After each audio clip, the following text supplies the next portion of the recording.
Gary Bates is the head of ministry for Creation Ministries International in Australia, and he's also the CEO of CMI Worldwide. CMI now has 7 offices around the world. He's a regular contributor to the world-renowned Creation magazine, which now has subscribers in over 170 countries. But Gary is best known as the author of Alien Intrusion, UFOs, and the Evolution Connection, which is the only creation book on Amazon.com top 50 bestseller list. The book deals with the highly controversial UFO phenomena from a biblical perspective. Please welcome up Gary Bates from Australia. Thank you.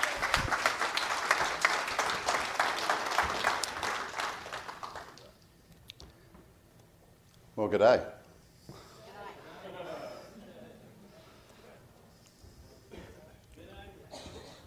Okay, I'm going to move fairly quickly through this. So the reality is, I read somewhere that, when pastors spend weeks preparing sermons, that the audience retention rate is about 10%. So I've got quite a long session here, and that doesn't encourage me very much that you're going to remember a lot, but I'll show you how you can remember most of it by telling you some of the resources, etc., that we have at the end. First part of my talk, I'm going to lay a framework because, a lot of people in the church today, they say, well, creation, evolution, it's just one of those side issues that the church is dealing with. We can deal with issues like stem cells and therapeutic cloning and abortion and homosexuality and all of these issues. But actually, I believe that this is the issue of all issues for the church today because it's a foundational issue. And you'll see that this UFO phenomenon, if you like, is also a subset of this issue that we have to deal with. But unless the church, if you like, reclaims its origins, we're really not going to understand how people think. We're not going to continue to be relevant to the culture out there with the questions that they have.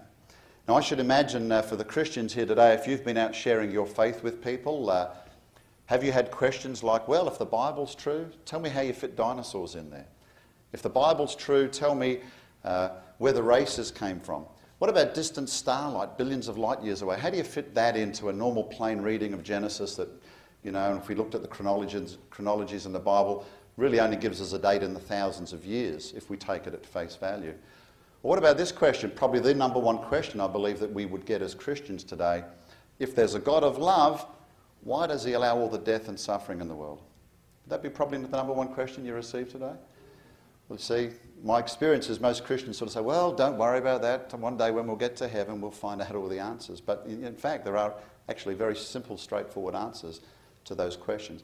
And what people are doing when they ask you those questions, they're actually saying to you, tell me why I should believe what you believe. They are stumbling blocks to their faith. And the reason is because our culture has changed in the last 30 to 40 years or so. And I believe it's linked to this teaching of evolution in school as fact. Now, I just want to do a couple of things at the moment. As I said, we're going to be pushed for time. I'm going to race through this. But we have a website called creation.com where you can get most of the answers to the most asked questions in over 32 years that our ministry has been around. There's nearly 7,000 fully searchable articles on that website. So questions on creation, evolution, you'll find most of them there. We have a free email news called InfoBytes. And we send it out to supporters when there's some claims in the news or something like that we think that people should know about. There was one that Jesus really didn't walk on water, he just walked on ice. So there's a naturalistic explanation. This one here, you remember Steve Irwin, the crocodile hunter? He's actually more famous in this country than my own, funny enough. But, his zoo is just a couple of hours north of where I live in Brisbane. And when he died, lots of people, Christians and non-believers, actually contacted us and saying, well, if God's a God of love, and he's the creator, did he design stingrays to kill people? How would you answer that question? It's a valid question, by the way.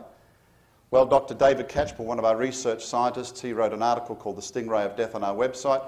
We put it into our free email news, send it out to our supporters, just a paragraph with a link to the article. Do you know that within 10 days that became the most visited article ever on our website? And that told me that in this electronic age, people were just clicking forward to their friends and their family, and people were getting good biblical answers as to why there is death and suffering, why we see it, apparent design in creatures to see death and suffering. One of the reasons I got involved in this is actually I saw the link in sci-fi and extraterrestrial beliefs linked to what is the core focus of our ministry, which is the creation-evolution debate. But I was really confronted when I started to research this subject. I'll be quite frank with you, I thought that maybe people who had abduction experiences, well, they were just UFO wannabes and it was in the realm of psychological delusions. But after meeting dozens and dozens of people who've had experiences, I came to realise that they can't all be watching the same science fiction movies. But, you know, I wrote this book really as a layperson's book. It's a creation book, but it's in disguise. You won't see Jesus, God, or the Bible mentioned on the cover anywhere. And as Guy mentioned, it's been an Amazon top 50 bestseller. And we mentioned that, but it's not to boast, because in fact more non-Christians have read this book than Christians. Because presumably that's the majority of people who buy the book on Amazon, right? And, you know, we've seen conversion testimonies come through it, and it's a great conversation starter. Now, Joe mentioned these guys this morning, Spread the Word Ministry. They wrote to me when my book was published. I'm sitting there in Australia, and I find out a major Christian ministry in the United States took an advertisement in World Magazine, and they listed it as one of the top 10 books every Christian should read. I thought, wow, I'm glad. Some people in the church are starting to see this as an issue that needs to be addressed, right? So anyway, I wrote to these guys and I said, hey, could you let me use that sticker for my own website? You can see it on the back of my laptop there, how I've incorporated it. And they were generous enough to allow me to do that. And I was at my local shopping mall, you know, and I was in the shopping centre, and it was one of these undercover car parks. And I parked the car and I walked to the entrance, and this man was shouting as I got to the entrance, "Oi, mate, you!" And I looked around with about a dozen other startled people, and he's pointing his finger at me, and he said, "Oi, you, stop, you, stay!" And he started running at me. And I thought, hello, it's going to be on, you know. What did I do? And he runs up to me breathlessly and he said, "Mate, I saw that sticker on your car. Where do you think aliens come from?" In the middle of a shopping centre. Now, that's happened numerous times since. But I hit him with 5 fast facts, and that's all you need to know. And I said, well, do you know what? I said, no 2 UFO sightings have ever appeared alike, exactly alike. We never see them enter our atmosphere from outside. When they appear, they're already here. You know, what happens is we see silvery, shiny objects, metallic-looking craft fly into one another at incredible speeds, become one object, fly off in different directions, and they defy the very laws of physics. People that claim abductions, they say the aliens pass through the walls or the roof, and then when they get abducted, they claim they go through the walls or the roof. I said, what can be happening? Can that really be happening to real physical beings, real physical craft? And he said, man, I've never heard any of that stuff before. He said, how come you know so much? And I said, well, I just happen to have written a book on the subject. And then I sold him a copy. But the point is, there I am in the middle of a shopping centre having an opportunity to use this information to engage people about it, you see. See, what happens is, regardless of what the facts are, and I'll talk about what are facts, what is evidence, we all have a worldview. Everybody. Once you reach an age of understanding, you develop a worldview. You're probably thinking, do I have a worldview? And no, I don't, but actually you do. Everybody, once you reach that age of understanding, you develop a worldview. And a worldview is like a set of glasses for which you view all of reality around you. That's how you interpret your world. It's like a set of glasses, a filter, a framework. And think about this. I believe that people's worldviews primarily are made up by where you think you came from. Think about that. If you think that you are just, you know, the byproduct of chance random processes over millions of years, evolution, then, you know what? There's ultimately no meaning and purpose to your life. What you believe about where you came from also affects your belief about what you think happens to you when you die. If you've come from nothing, guess what? You're going to nothing. But hey, if there's a creator, and if God's revealed himself to us, as the Bible says, that's how we can find out about him, well, he says there is meaning and purpose to your life. You're created with a purpose, and there's life after this one. So the decisions you make in this life are pretty important. Your worldview interprets how you behave. I'm a former evolutionist here today. He used to go around ridiculing Christians, so I've had a real conversion experience.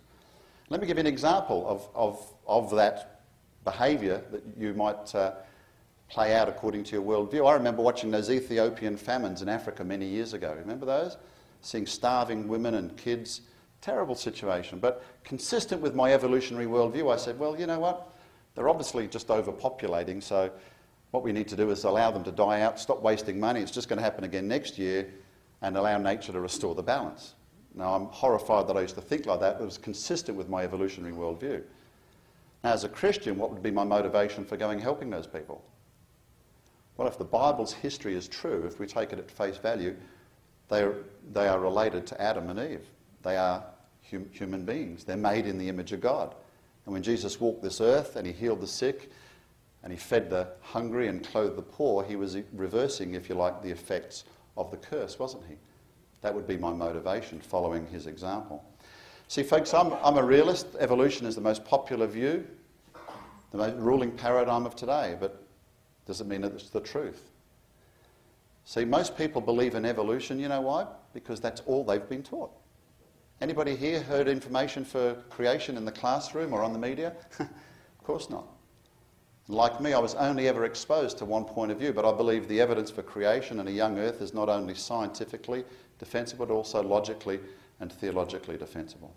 See, there are consequences with our ideas. Have you heard this idea, that ideas have consequences?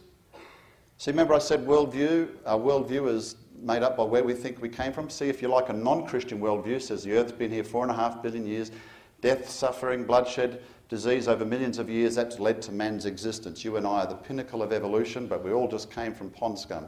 Makes you feel kind of special, doesn't it? See, what are the implications? Well, if evolution is true, the materialistic worldview, because that's what it is, it's the driving mechanisms, the engine room behind humanism. Everything made itself. No creator, nobody owns me, therefore you can do what you want with your life. I want to sleep with another guy, who's to say that's wrong? It's my body after all. The Bible's morality gets rejected. Why? Because its foundational book gets rejected. If the first book's not right, where does the truth begin? Which bits are you going to pick out to suit yourself? You've got to take it all, I believe, or none.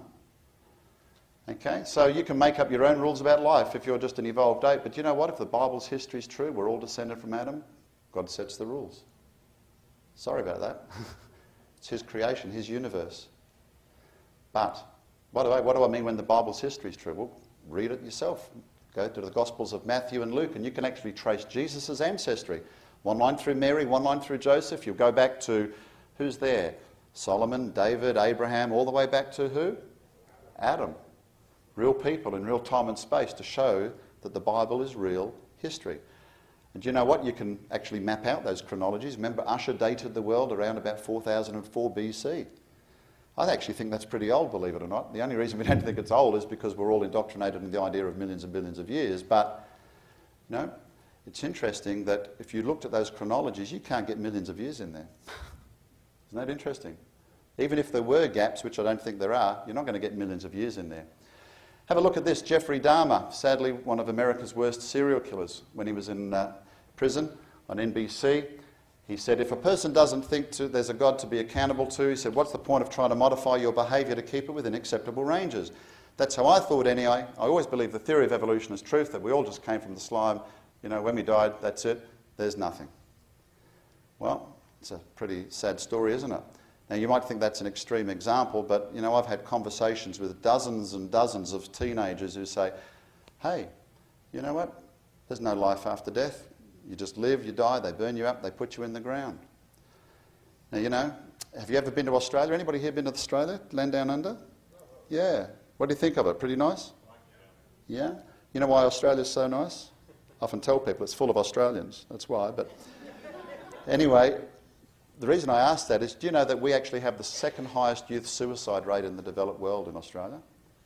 And yet most of us all live near the coast. We've got everything we want. It's one of the wealthiest countries in the world. But the more you teach people they've come from nothing and they're going to nothing, teenagers actually have it hard these days. There's a lot of pressures. Hormones, relationships on top of studies, etc. So have a look at what our leading teachers and philosophers are telling us today. Bertrand Russell, he says, well, we're just a curious accident in a backwater. Peter Atkins from Oxford, he says, we're just a bit of slime on the planet. Here we have Stephen Jay Gould, remember him? Former professor of paleontology at Harvard. He's now dead, so I believe he's become a creationist. He says, we're a fortuitous cosmic afterthought, a tiny little twig on the enormously arborescent bush of life. That's pretty language, isn't it? And Richard Dawkins, you know this man? The world's most rabid anti-Christian today. His book, The God Delusion, an Amazon #1 bestseller. And lots of people like his stuff. He says we live in a universe which has no design, no purpose, no evil, no good, but nothing but blind, pitiless indifference. And you wonder why young people are committing suicide. See, folks, when we talk about the past, evolution or creation, and you hear evolution as science, well, you need to understand it's a different type of science. And I've broken it down like this. You see, the type of science, when we hear that word, that we understand when we hear that word, is what we call operational or experimental science. Now, that deals with experiments that you can do in the present, you can repeat those experiments, and you can observe the results. So if I wanted to, test this theory of gravity, I could probably jump on the hotel roof and take a nice swan dive. I'd do it in the present. Well, I couldn't repeat it, but you folks could observe the results. Oh, gravity really works. But what about evolution? Or what's known here as historical or forensic science? See, it deals with events that happened in the past. Those events supposedly happen only once only, or one-off. Do we see evolution happening today? Now, some of you might be thinking of natural selection. I'm going to talk about that. Do you know, I was in South Africa a few years ago, and this guy came up to challenge me, and he said, "You creationists, you bang on about operational science, and then you actually ignore it." And I said, "What do you mean?" He said, "Well, fossils." He said, "Everybody knows that fossils take millions of years to form." He said, "Therefore, your idea of a young earth, young creation is just blown right out of the water." How would you answer that? See, questions are actually an opportunity. Because I was actually able to show this guy he was basing his whole eternal destiny on something he knew very little about. And that's what people understand about evolution. Most people believe it to be true. You actually ask them what they know about it. Very little. So I actually showed him a picture like this one. And I said, "Well, are you interested in fossils?" "I'm interested in fossils." I said, "Is there a particular fossil you've got a problem with?" Most people don't know the names of any fossils. And see what's special about this one? We believe it's extinct. It's a marine reptile called an ichthyosaur. 2 metres is just over 6 feet. But notice what's really neat about it? There's the baby coming out of the birth canal. Now, some of you mothers here may have had very difficult labours, right? But can you imagine giving birth slowly over millions of years while you're slowly being fossilised? Of course, doesn't make sense. So what had to happen to this great creature in the process of giving birth? Well, I'll show you from the books that I was taught at high school in Australia. And I know you have the same books here. I've seen them in England. And they're actually being taught at elementary level now. And this is how they explain how fossils are formed. Here's old Freddy Fish swimming along, and he dies and he sinks to the ocean floor. Now, while he's lying on the ocean floor, look at these high mountains. A little bit of mud and sediment over a long period of time gradually washes out, buries the fish, and then the process starts again, and we get something like the geologic column from that. Well, let's have a think about this, because that's what I was taught to think, and much better you teach people how to think. Actually, what happens to fish when they die? Do they sink or do they float? You would think in the wild they float. Other fish come in, chew some lumps off. Maybe the carcass sinks to the bottom, and crabs, crustacean, bacteria. You're lucky if you've got a piece of backbone left after the couple of days, right? So how do you get a fossil, like this one, using that process? See, what you actually need, here's old Freddy Fish swimming along, you need a lot of mud and a lot of water in a little bit of time. You can bury the fish quickly in those layers, and before long you can get yourself a rapid fossil. Now, I know some of you will be thinking, "Wow, yeah, that's a bit simplistic," because it's actually the process of permineralization. That's where the organic material is slowly replaced and turned to stone. Isn't that the process that takes millions of years? Well, I'm sorry, it doesn't. Here's a fossil hat. It was a soft felt miner's hat buried in a volcanic explosion in New Zealand, and 20 years later they dug it out of the cabin, and it had turned to stone, solid stone, in less than 20 years.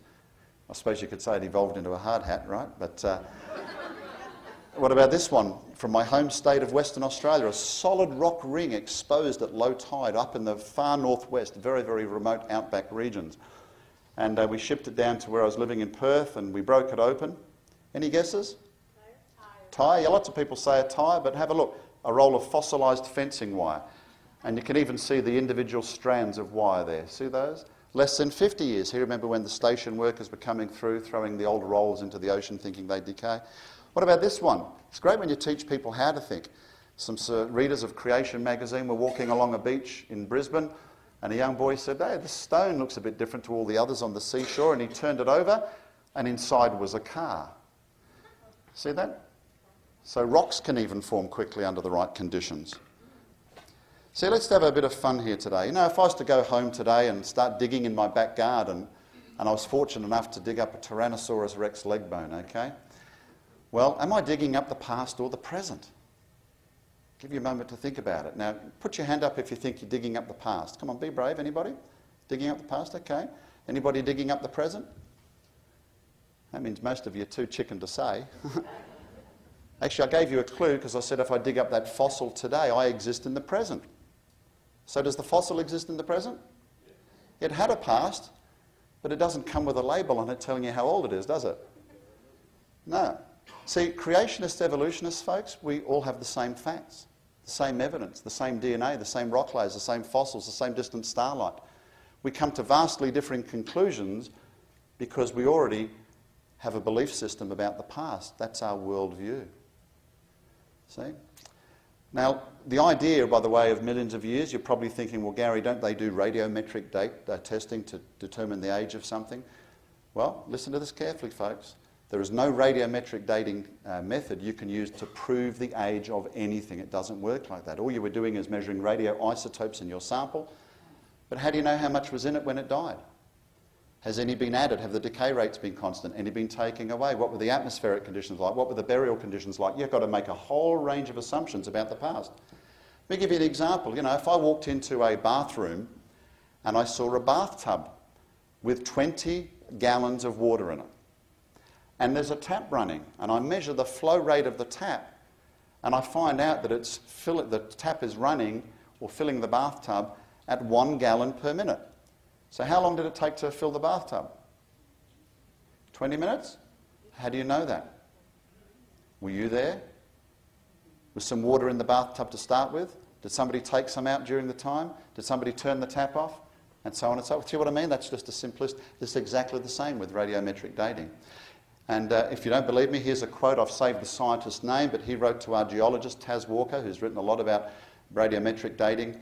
And he objected to the idea that we say scientists interpret the results according to their own belief system. And he said, it's not true that scientists need to assume, I've underlined the key words, what they are trying to prove before arriving at an answer. Scientists measure the decay rate of radioactive nuclides today and assume that it was always the case in the past. See the problem? Made an assumption, didn't he? And the problem is, and I'm not here to ridicule evolutionists, as I say, I used to be one, that because we're only taught one way to interpret the information, we can only think one way. Whereas if we stepped outside the squares, we'd think differently. You know what? And this is a key point, ladies and gentlemen. The idea of millions of years didn't come from distant starlight. You know, Charles Darwin, when he went on his famous voyage, under his arm he had a copy of Charles Lyell's Principles of Geology. And this book, well, Lyell's aim, he said, was to free science from Moses. And what he said was, the present is the key to the past.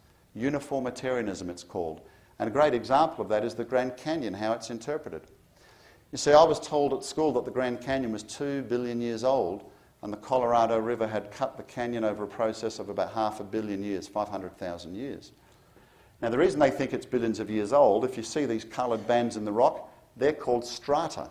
And in between the strata are very fine layers called sedimentary layers, and it's generally believed that each one is laid down 1 per year by the moving effects of water or some other process. So when you see 2 billion layers, you presume you're looking at 2 billion years of Earth's history. Ask the question, did they see the layers laid down? It's an assumption about the past. Well, and again, the canyon cutting it over 500 million years. But if you've ever been around creation material very much, in fact, one of the first creation lectures I ever went to was this one about Mount St. Helens in Washington State. Now, the reason we use this, because it's the most well-documented videotaped event in our modern, geologic event in our modern history. Scientists were crawling all over the place. We knew it was about to explode. And when it did, in 1980, in fact, 1/3 of the volcano exploded. It didn't blow its top, it blew its side. And it blew lumps of rock over 6 miles from the blast site. But this guy's just a baby compared to the geologic events we see in the geologic record of the past. But you know what's interesting? Subsequent afterflows of Mount St. Helens laid down strata. Remember those wide bands I mentioned? And in between, here's this middle section here, 7 metres, that's I think about 23 feet of sediment. When you have a close look, very fine laminations, thousands of them. That what I was taught at school, how to interpret those conventionally, is that each layer takes a year, so that must be thousands of years of history. But in fact, That 23 feet of sediment was laid down precisely on June 12, 1980 in just 3 hours as a result of the catastrophic events of Mount St. Helens. You go back to Mount St. Helens today, there's canyons all over the place. And this one here is called Engineers Canyon. And you're looking at the North Fork of the Toutle River.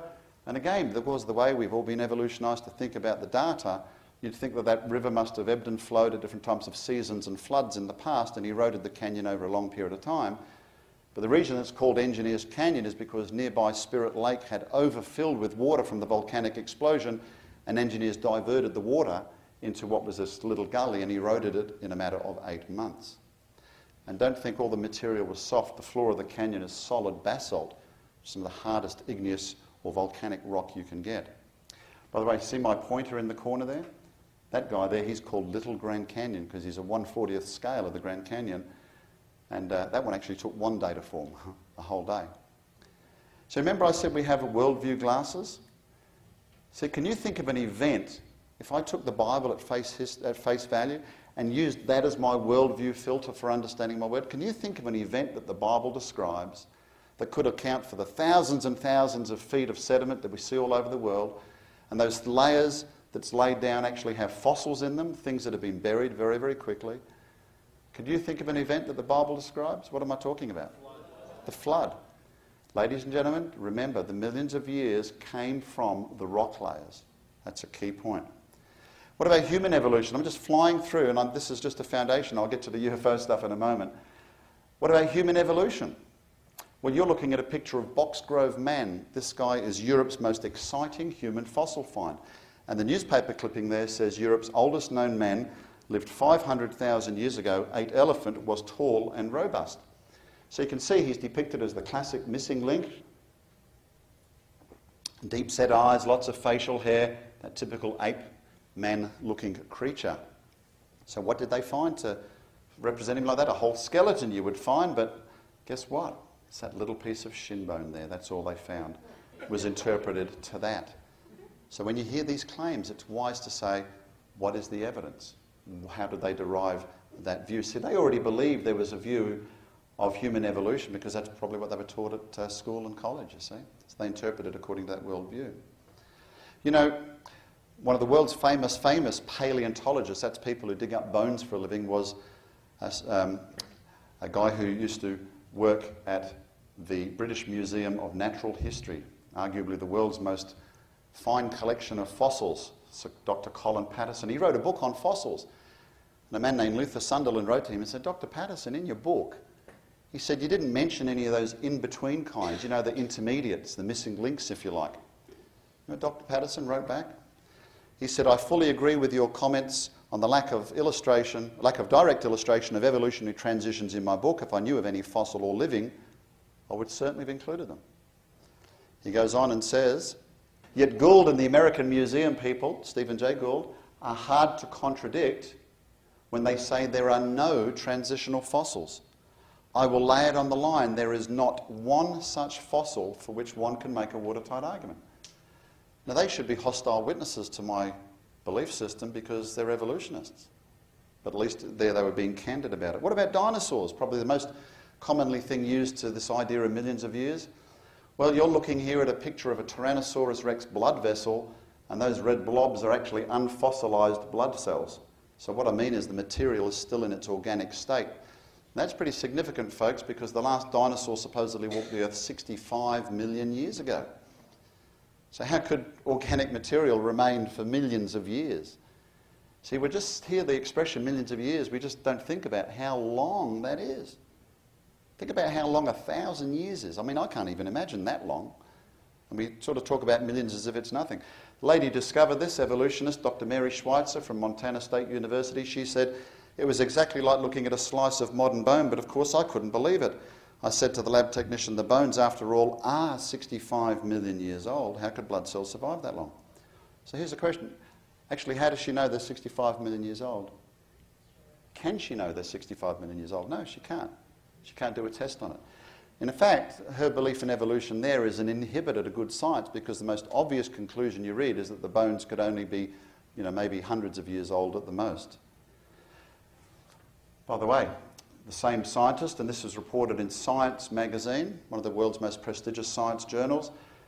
They went on an expedition to Alaska and they had this giant T-Rex leg bone and they couldn't get it in the helicopter, so they broke it open, and they got a surprise because they found ligament, sinew, flesh, blood vessels, more red blood cells, and she said they were flexible and resilient when stretched, returned to its original shape. Doesn't sound like 65 million-year-old material, does it? See, folks, are there many ways to interpret Genesis? Can all views be correct? Just logically think about it. How can there be many ways to determine the truth or interpret the truth? You know, there's a local flood theory. I toyed with that one. Couldn't have been a worldwide flood because we don't see global floods today. But if you read the scriptures, it gives you an indication Noah probably took 100 years to build a giant ship. The dimensions are given in the Bible to escape a local flood. I mean, he could have packed a suitcase and walked off to another country in that time, couldn't he? Why were birds on the ark to escape a local flood? Theistic evolution, the idea that God used evolution. You know, he lit the fuse of the Big Bang 14 billion years ago, allowed it to take over. That's what I used to believe. By the way, I just want to mention here to give you a heads up, you need to be conscious and careful when people call themselves creationists today. What sort of creationists are they? Dr. Hugh Ross from the Reasons to Believe ministry, he believes in a Big Bang 14 billion years ago and soulless ape men before Adam. You know what? My friend Dr. John Hartnett, professor at the University of Western Australia, one of the world's leading physicists, cosmologists today, he's got some books out there. He says, you know what, there's a dozen different versions of the Big Bang going around today. So which one are you going to hang your scripture on? And when the science changes, you're going to have to revise your theology once again. Framework hypothesis, you know, the Bible's not real history. It's just, if you like, a literary framework, a poetic framework to help us understand the nature of God. Sadly, the most popular view in a lot of Bible colleges. The gap theory.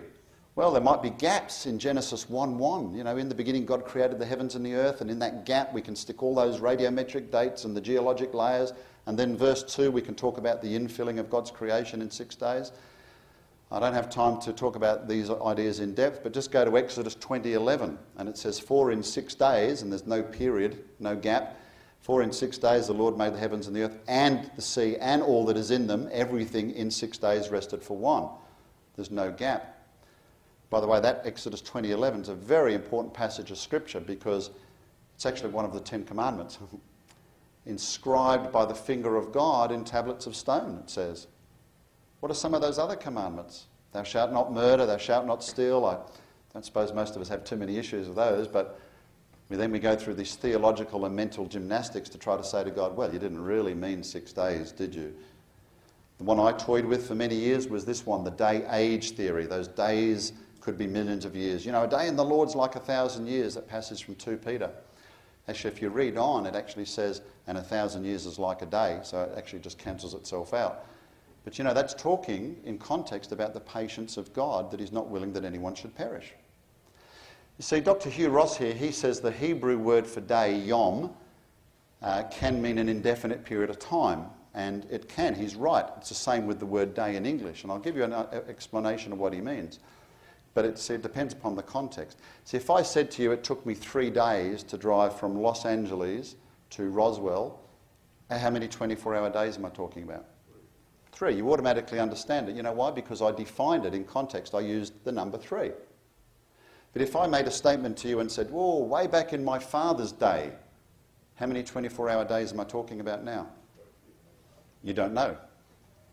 And if I said to you yesterday morning, am I talking about a yesterday indefinite period of time? A morning's a part of a day, isn't it? And an evening's a part of a day. So when you hear the word evening and morning or something like that in context, you know it's part of a 24-hour day. So what's the context in Genesis? There was evening and morning the first day. There's a number, and there's an evening and a morning. There was evening and morning the second day, evening and morning the third day. Seeing a pattern here, evening and morning the fourth day. And why is it hard for God? We've been talking about the God that's outside of our space and time that brought the universe into being. He could have created in 6 seconds. You know the reason we get hung up with the millions of years? Because we're intimidated by the claims of secular science that start from outside the Scripture to start with. And it all came from Lyell and his uniformitarian geology. So just in this first section, folks, I've hit on a few points. Here's a key issue. The Christians here, you will understand. Here's Adam and Eve in the Garden of Eden. You know, day 6, God saw all that he had made and it was very good. By the way, angels are created beings. Satan is a created being. He couldn't have fallen before day 6. There's a clue. Or in the gap, as the Schofield's translation works out. But you know what? Those rock layers, remember I said they're supposed to represent eons of Earth's history? They contain fossils. Fossils are a record of dead things. So you're telling me Adam and Eve would have been standing on a fossil graveyard, a record of death, pain, disease, suffering over millions of years, and God looks down and said, it's very good. There's a theological problem there. Anybody here think death is good? Death stinks. Sorry. You know, in the last 18 months, I've lost my dad and my beautiful sister to cancer. And I can tell I don't like death. The Apostle Paul writes that it was an intrusion into God's perfect world. The last enemy to be destroyed was death. See, folks, why do bad things happen?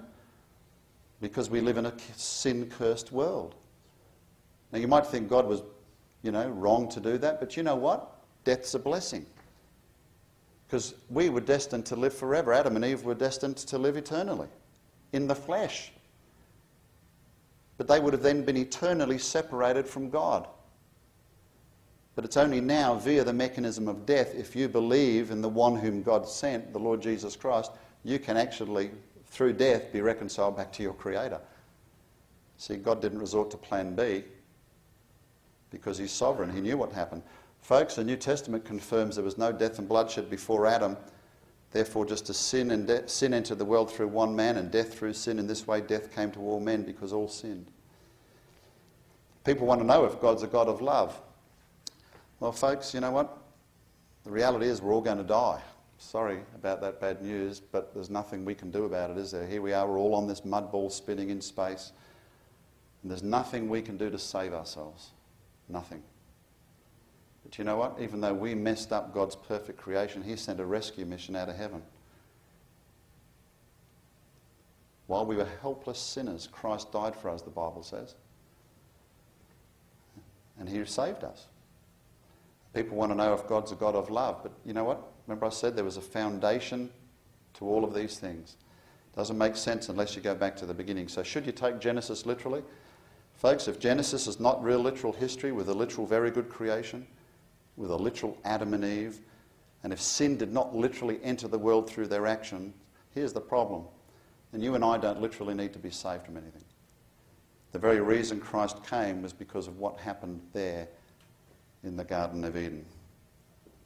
You know, we get hung up on these ages, the days, could they be other periods? But the reality is, well, let me put it this way. You know what? There's no astronomical reason actually why we have a 7-day week. A day is a rotation of the earth. We have a lunar cycle, gives us a month, and a solar cycle gives us a year. But the fact that we actually have a 7-day week comes from only one place, from Scripture, and it's a lasting memorial to the Creator. It comes from no other place. So I just wanted to share that at the beginning to show you how some of these things that we've been bombarded with and been taught as fact can actually be interpreted differently. You know, our organisation, I don't say this to boast because, you know, you need to establish people's credentials. You shouldn't just believe what people say. You know, my view is I believe the Bible literally. Why should I interpret it any other way? God meant me to understand it.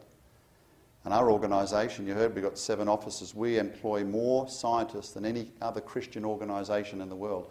So stuff I'm telling you is derived as a result of peer review and a think tank, if you like.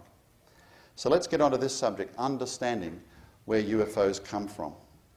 Because, you know, I suppose there's 3 groups. I've thought about it this way, you see, because what we tend to do, we tend to already come to a conclusion based on our worldview, and then we interpret the data according to that. So let me give you an example. The true UFO believer who believes that, you know, every sighting he'd like to be a real alien spaceship, he is constrained really by his belief system to try to look for the evidence to make that fit his belief system. Now you might get the skeptic. He might believe in evolution on other planets, but he doesn't believe in the feasibility of interstellar travel, so he says every sighting has to be either natural or man-made phenomena, or it's the psychological delusions of people. And then even Christians, what we tend to do, and I want to urge a word of caution, is we take every sighting, we try and attribute a spiritual aspect to it. And the reality is that 90% of all UFO sightings can be explained naturalistically, either man-made or natural phenomena. But you know what? There is a small percentage that is difficult to explain, and we'll talk about some of those. But you know what? Mike Heiser spoke earlier about, you know, sort of our modern culture interpreting this. And you know, Ronald Storr in his book there, The Mammoth Encyclopedia of Extraterrestrial Encounters, 900 pages. It is a real phenomenon, not going away, like Lynn Marzulli said. But he said, look, without having any prior discussions on the matter, I asked my son Brian, what is a UFO? He answered without hesitation, a flying saucer. So I rephrased the question, what's inside a flying saucer? To which he replied, matter-of-factly, people from other planets. Nothing could better illustrate to me that UFO had become a living symbol in our culture for the vehicle that carries humanoids from another planet.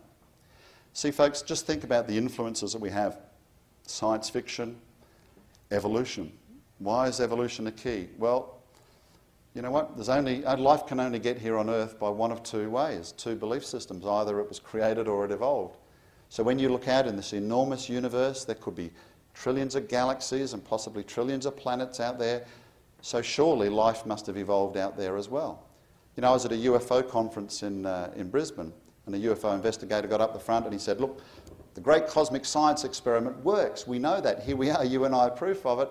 Therefore, in a 14 billion-year-old universe, there could be parts of the universe that might be, alien races that could be 1 billion years older than us. If they're 1 billion years older, they're 1 billion years advanced in their technology, so who's to say they couldn't build hyperdrive spaceships and visit the Earth, for example? You see how it's an extrapolation there of evolutionary beliefs. The other view, of course, is that God may have created life on other planets, and I'm going to leave that. That's the number one question I get. And because we tend to think, why would he have made it so big if we're the only ones? Well, I believe there are good reasons for that. But, and as I say, I'll leave that to the last question that I answer. I mentioned science fiction. You know what? Go and have a look on movies.yahoo. Generally, depending which of the movies of the time, but around about 70 to 80% of the highest grossing movies of all time are sci-fi. It's the most popular entertainment genre of today, bar none. And you know, those two columns on the left, I just sat there and just thought, well, what about some of the movies? Without even research, I could just remember those off the top of my head, because I'm a sci-fi fan, and there's some of the TV shows. Do you know that Star Trek The Next Generation is the most syndicated watched TV show in the history of this planet? More people have watched Star Trek Next Generation than Gilligan's Island. Can you imagine that? It's very popular. And we have this fascination with the future. Popular culture imbibes it. I could show you cereal boxes with aliens on them. Here you go, we want to take a drive out to Area 51, the extraterrestrial highway, the government renamed it. There's the speed sign, warp 7 is the maximum speed limit. Go to the end and have a beer at the pub at the Little Ailey Inn. And I actually like this. You've got to laugh at some graffiti guys, haven't you? Look at that, the road sign there. Cattle mutilations and abductions. But see, it's part of popular culture. Look at this town. Popular culture. And there's people only too eager to promote it. Well, you remember a guy called Carl Sagan, arguably the most popular scientist of the modern era. He had a TV show called Cosmos.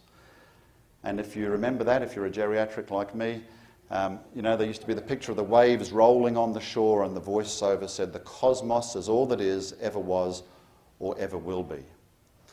That's what we call a materialistic worldview. Materialism not as in wealth or money, but materialism as in matter is all there is, atoms are all there are, ever will be. But the problem is, for materialists like Sagan, the origin of life is still a mystery. You know, even Darwin, his theory of evolution by natural selection, by the way, natural selection, he actually hijacked, believe it or not. He actually had in his copy, while he was on the Beagle, a fully fledged version of natural selection by Edward Blythe, who was a creationist. And I'm going to talk about natural selection in a moment. But they still have a mystery. How did life begin?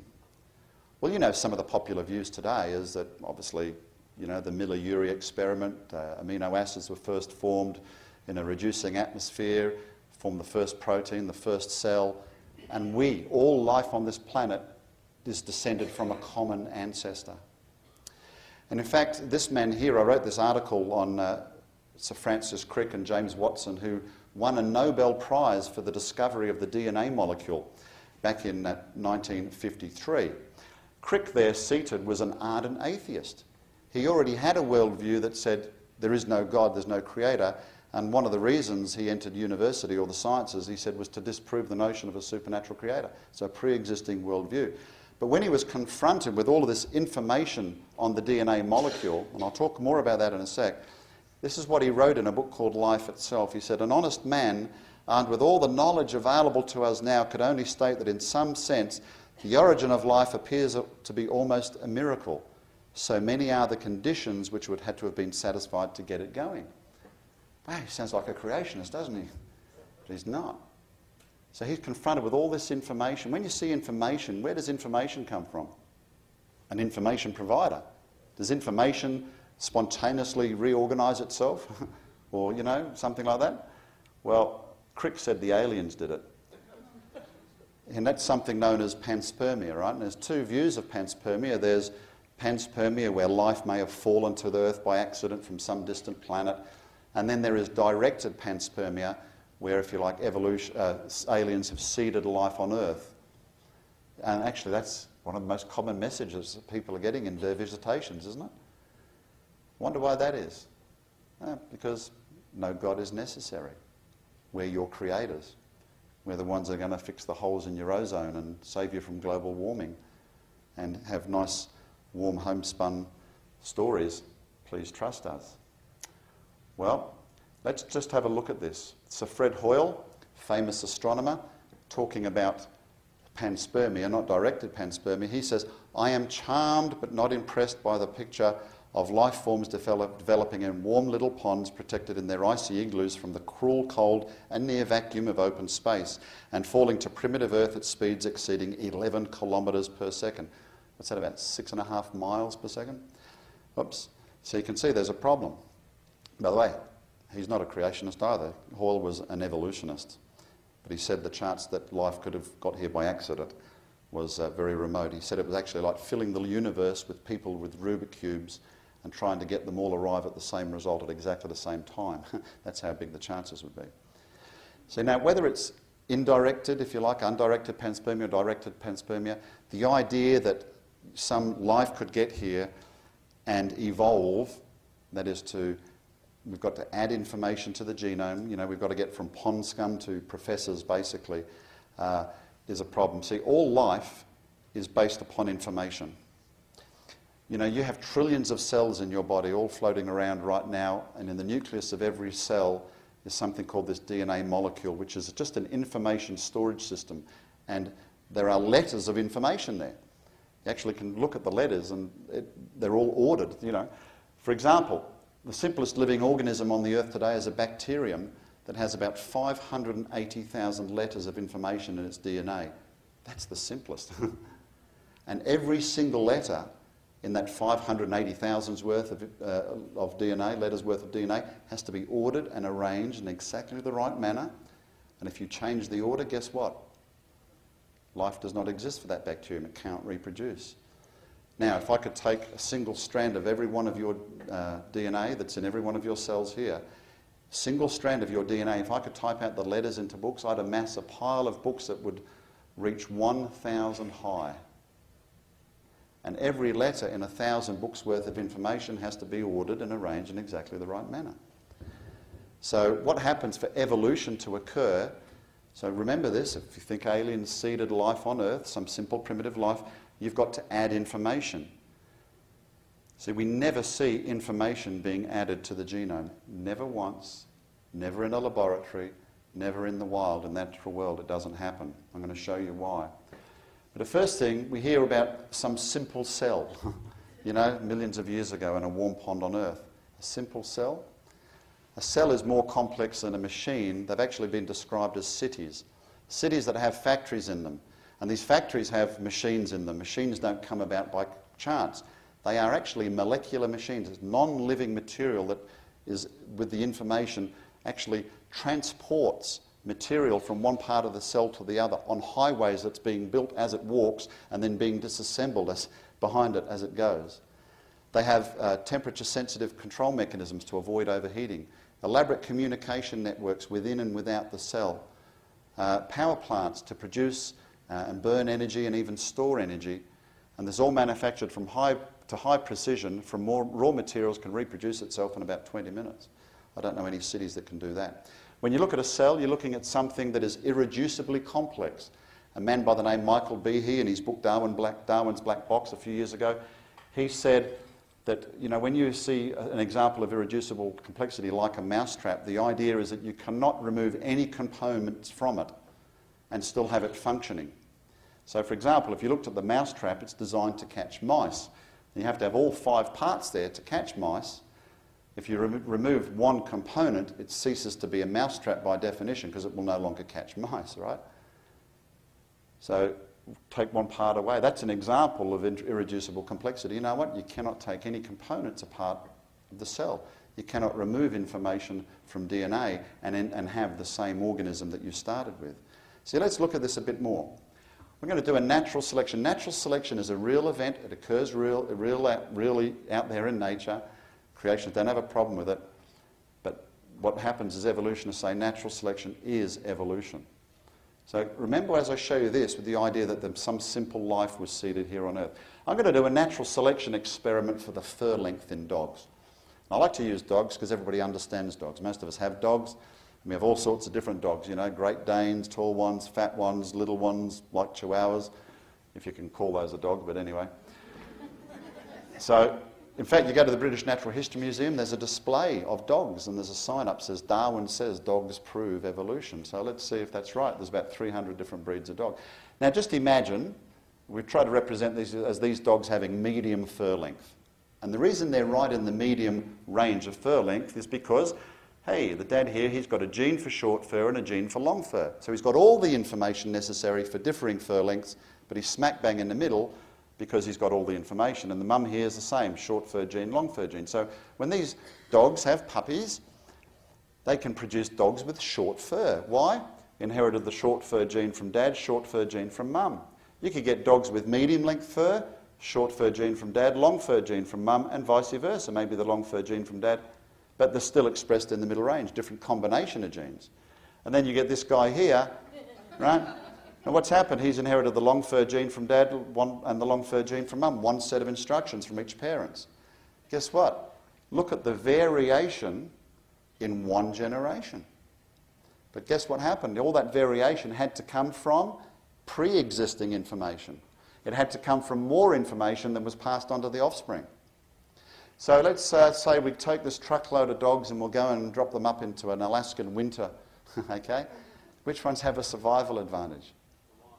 The long-furred dogs, okay, we understand that, so we'll knock these guys out. Now, when these pair reproduce, what will happen now? They'll only reproduce dogs with long fur.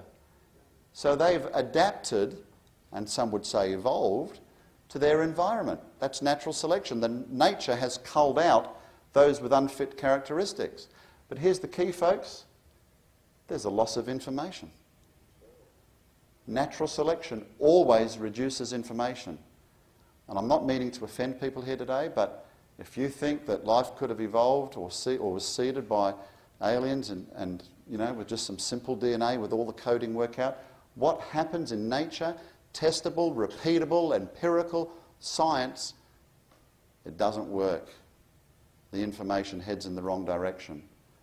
And I said in my book, you'd have to have aliens that created a whole multiplicity of life on Earth, an original kind, just like the Bible says. After his kind, after their kind. Genesis 1 says it 10 times over. A dog kind, a horse kind, a people kind. Look at all the variation of people we have here today. It can be explained easily. Modern genetics has caught up. The DNA molecule has been described as the most complex information storage mechanism in the entire universe. You know how compact and how efficient it is? I think I gave you a clue because I said there's 1,000 books worth of information in a single strand of your DNA. But you know, about the size of a head of a pin. If I could take a single pinhead's worth of DNA and I could type out the letters into books, how high do you think the pile of books might be? Anyone want to have a guess? Anyone? Come on, you're going to get it wrong anyway. Have a bit of fun. Anybody have a guess? To the moon. My goodness. Not even close. In fact, you'd have enough books to reach to the moon and back 240 times in a single strand, in a single pinhead of DNA. And for you computer geeks who don't read books, That's about a pile of CD-ROMs over 1,000 miles high, or 100 million 40 gigabyte hard drives, okay? This is the God we're talking about. You know, Paul Davies, a physicist, not a creationist. He's Englishman, worked in Australian universities. He's written a lot of books on physics. He said this: how did stupid atoms spontaneously write their own software? Nobody knows. There is no known laws of physics able to create information from nothing. That's science fact. You know, I'll give you an example. I talked about these letters of information in the DNA. I want you to imagine if I could hold up a copy of my book here tonight, and you see all the letters on the page, all the type. Are the letters themselves information? Sorry, no, they're not. The letters have to be arranged into words and sentences to produce information. See the difference? And whenever you see that complex information code of information, it's a sign that a greater source of information or intelligence put it there. Well, when you read my book, I hope you think so. Anyway. And when we look at the DNA molecule, what do we see? Encyclopedias worth of information written in a code, just like sentences on a page that have to be there. So, you know, our friends the Raelians, I had them follow me around a little bit in Australia for a while, trying to give me their books. You know the Raelians cult? Some years ago, the Raelians claimed they cloned a child. Remember that? They say the Elohim in Genesis, you see? You mistook us for gods. These are the messages channeled from extraterrestrials. The Elohim is really showing the plurality of the Trinity, if you like, 3 in 1. But they're asking these big questions in life. It's a substitute religion. Some years ago, they had this claim, Bridget Bacelia, their lead scientist, she had to appear in a US court because they claimed they'd cloned a child. And they said, produce the child. They said, oh, we've shipped them off overseas. We can no longer do that.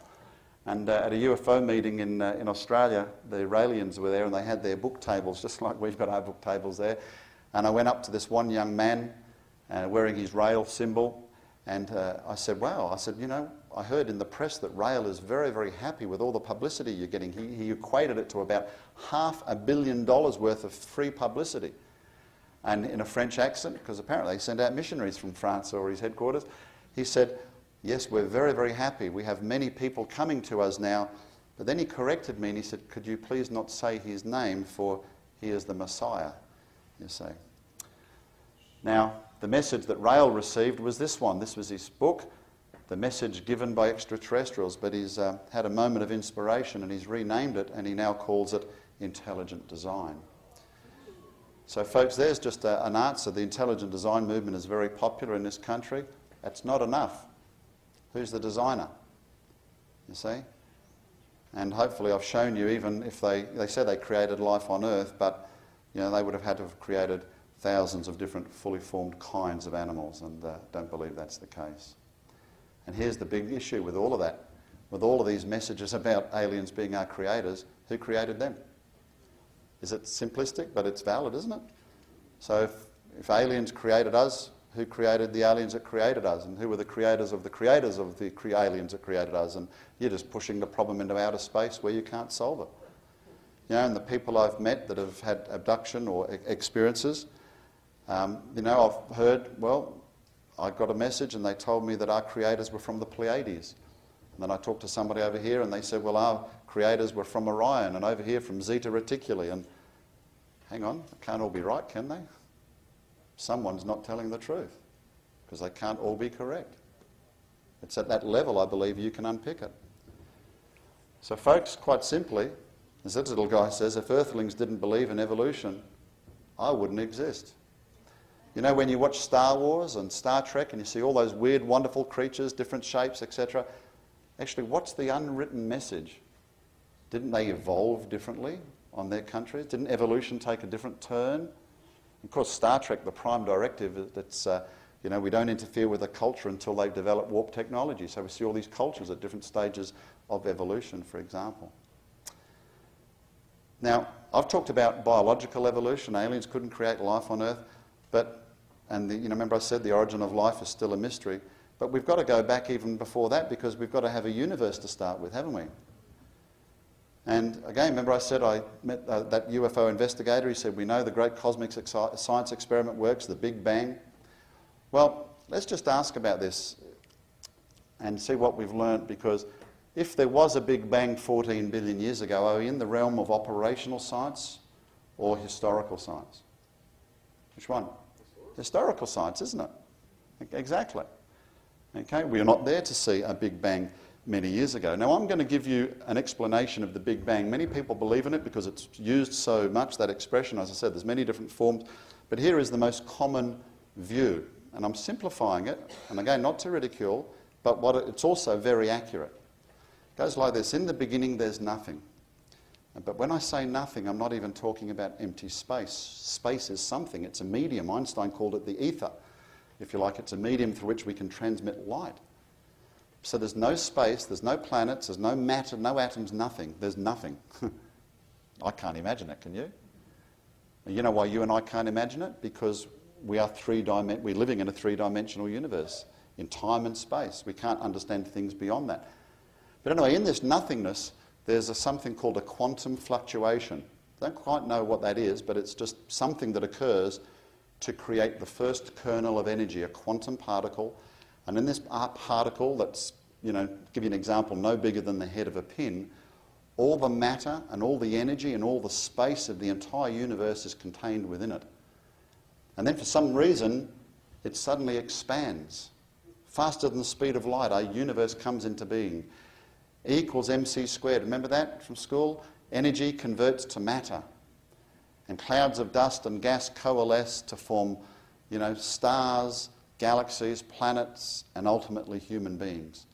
And that's basically the Big Bang theory in a nutshell. And if you don't believe me, I'm going to show you a synopsis from Discover magazine. And they had in the magazine, this was on the cover in the magazine, an article by Professor Alan Guth, the father of the inflation theory of the Big Bang. And this is what he said: the universe burst into something from absolutely nothing, zero, nada, and as it got bigger, it became filled with even more stuff from absolutely nowhere.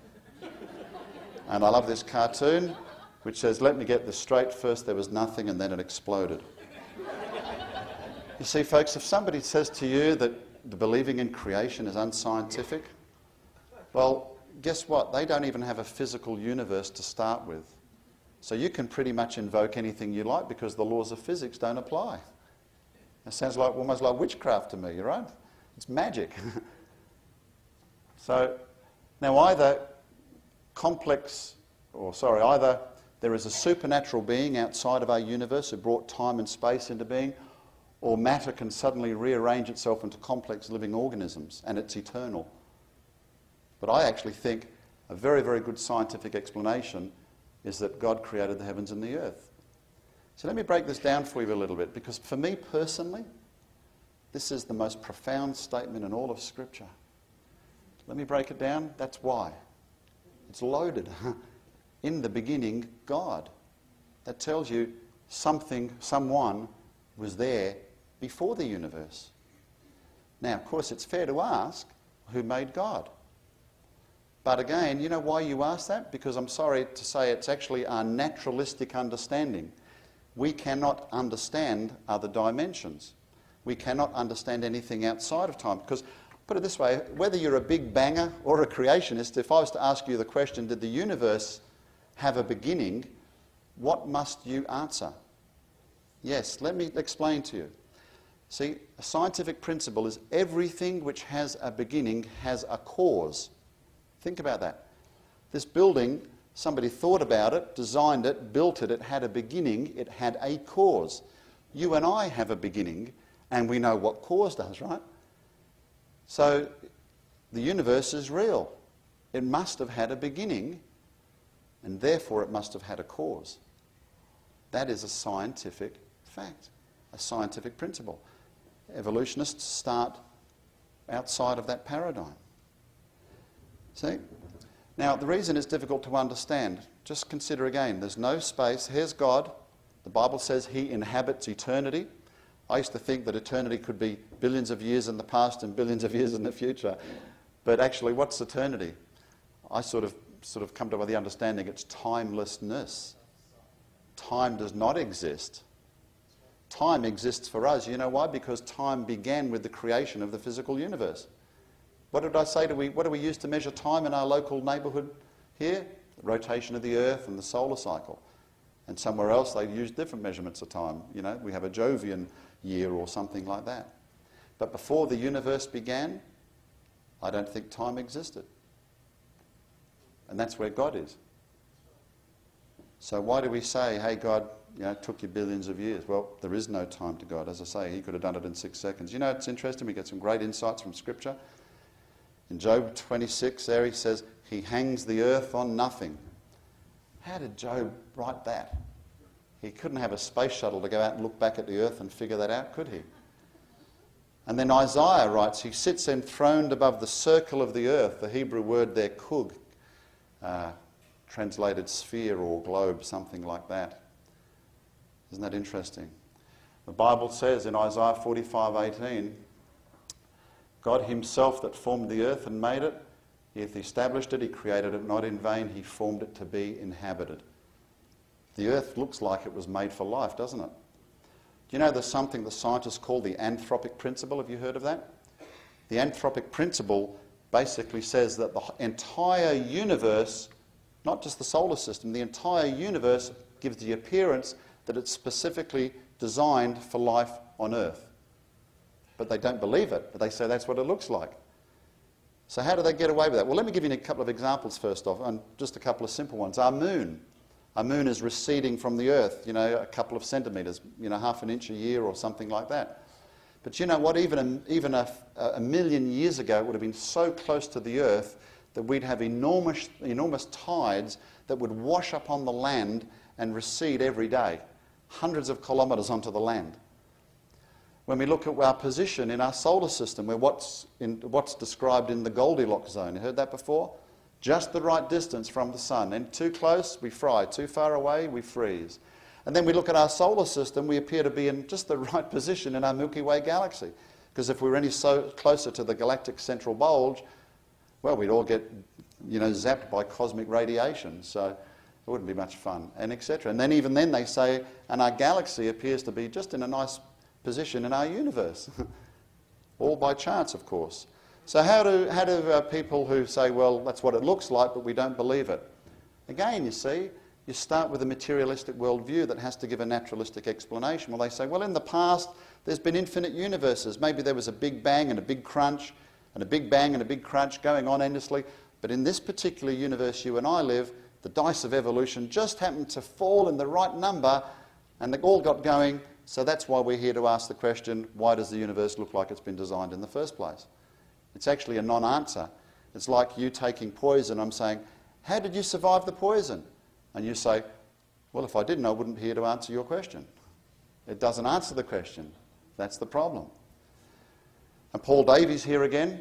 Remember, this guy's not a Christian. I don't quite know what he believes. He sort of thinks that matter has some self-intrinsic properties to reorganise itself or something like that. But he says the temptation to believe that the universe is the product of some sort of design, a manifestation of subtle aesthetic and mathematical judgment, is overwhelming. The belief that there is something behind it all is one that I personally share with, I suspect, a majority of physicists. See, actually, is this an argument about science? It's not, is it? This seems to be actually more of a spiritual matter. Because the only two ways you and I, people believe you and I can get here. Either it was created or it evolved. If it's evolved, then you can make up your own rules about life. If it was created, there are implications, aren't there? And you know what? I'm sorry to say, if you believe that it was evolved, you're actually going to stand before the Creator someday and say, you were given information that this universe was not evolved.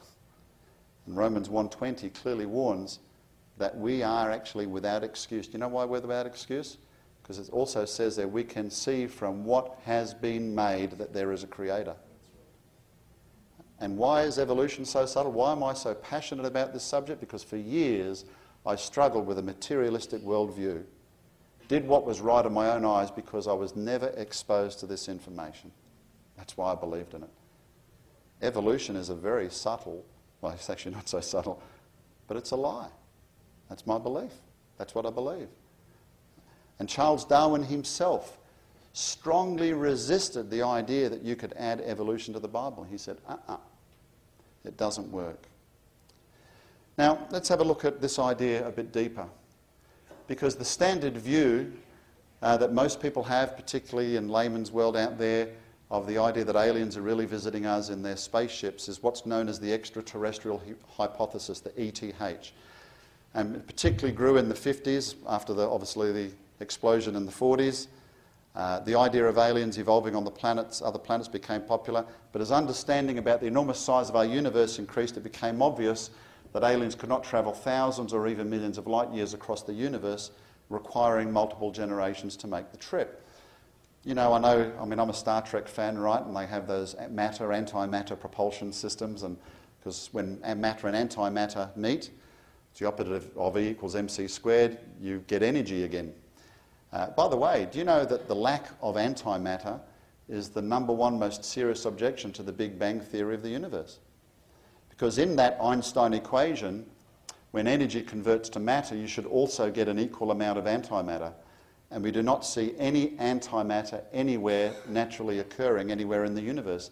That's why Paul Davies, and he writes that somebody's tinkered with the maths to get the universe. Right? But just imagine, you know, you're on this starship, and it's going to require multiple generations. You've got to raise your youngsters up to be nuclear physicists to run the matter-antimatter propulsion systems, right? And they've got to raise their kids up to be nuclear physicists and so on and so forth. And, of course, it is really science fiction. You know, the first time I met Joe Jordan, just after my book was released in Florida, it was a great meeting. Joe's information helped me blow the lid on this in my book. I'll never forget what one Amazon reader wrote. He said, Chapter 7, which is the chapter on abductions, he said was worth the price of the books. He said it was like watching Sixth Sense, the movie. And that was because of Joe's work and his fellow colleagues here. But, you know, when I went to visit him, he lives real near the Space Centre. And I'm pretty envious. He says he could watch from his balcony, you know, the space shuttle take off. And I'm an Apollo junkie from my childhood. And it was like going to Mecca when I finally visited the Kennedy Space Centre. But, you know, when I visited there, I was able to confirm that the Apollo rockets that took man to the moon and the space shuttle are the most powerful vehicles mankind ever built. And you can see their top speed there. Do you know that the fuel pump on the space shuttle is so powerful it could empty the average backyard swimming pool in about 25 seconds? If you could convert their energy that they burn, or produce rather, for 2 minutes, just imagine the energy produced in 2 minutes by their solid rocket boosters. If I could convert that to electrical energy, I'd have enough fuel to power 87,000 homes for a full day. Just 2 minutes.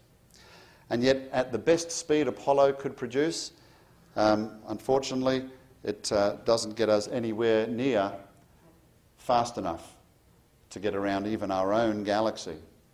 At the best speed of Apollo, it would take 870,000 years to reach the next nearest star to us, Proxima Centauri. So about 4.3 light years away.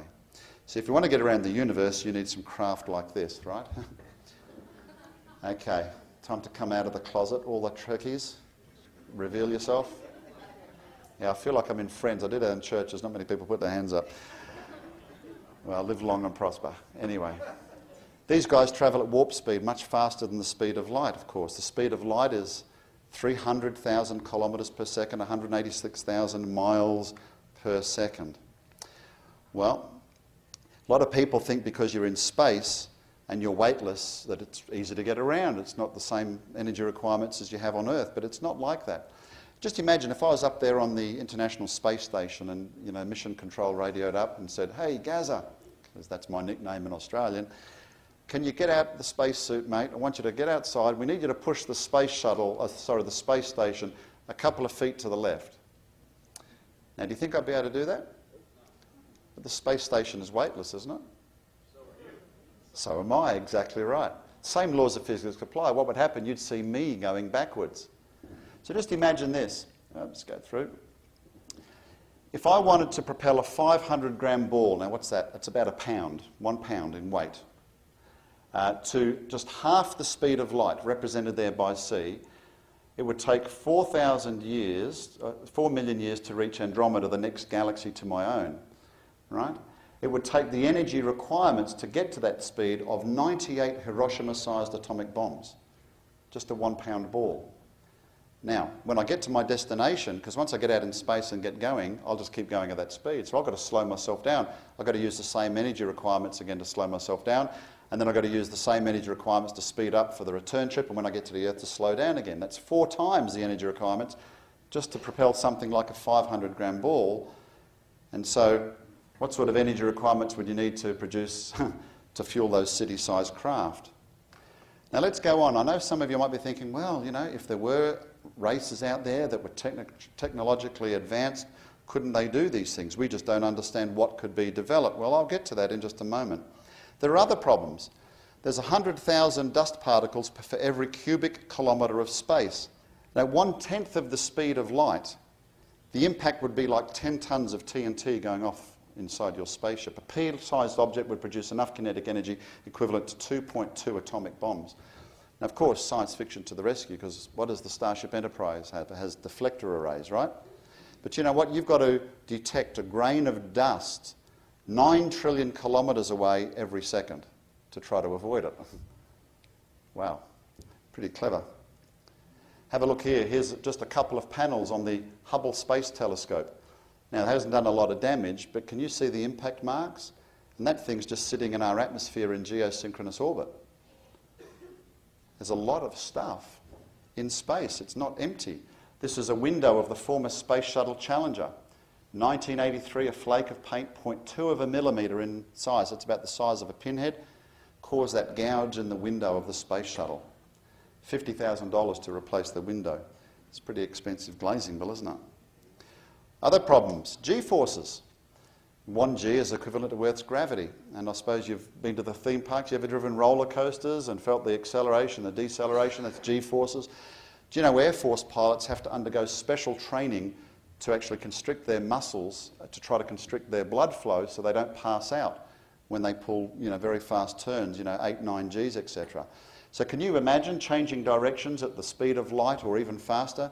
Captain Jean-Luc Picard says, make it so, and you accelerate into sort of warp speed, you'd be exerting millions of Gs upon the occupants. But you've got to have those types of speeds to try to get here.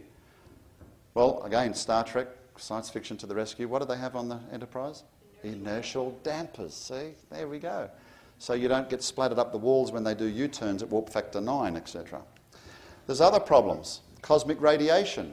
Do you know every time you fly in a plane, you actually get zapped with a little increased dose of cosmic radiation. It's minor, it's harmless. Mind you, I've taken about 200 plane trips in the last couple of years, so that's probably what's wrong with me. But you know, we don't know what would happen as your speed increases out in space. In fact, it's one of the biggest problems that they're facing with extended manned missions to Mars, etc., is the exposure to cosmic radiation. So as you are travelling at the speed of light or faster, your exposure is going to be just enormous dosages and it'd likely fry you. And here's the single biggest problem within our time-space universe, and that is Einstein said, and there's good demonstrable scientific experimental evidence to show that he's right, because you remember at school when you did your physics classes, as your speed increases, your mass increases, right? So as you approach the speed of light, your mass becomes infinite. You've actually got to convert every atom in the universe to energy to try to get yourself to the speed of light. So in other words, it's impossible. Now again, people are saying, well, okay, what about the future? What about future technologies? Folks, I'm sorry, you cannot defy the laws of physics. You can develop technologies to work within the laws of physics.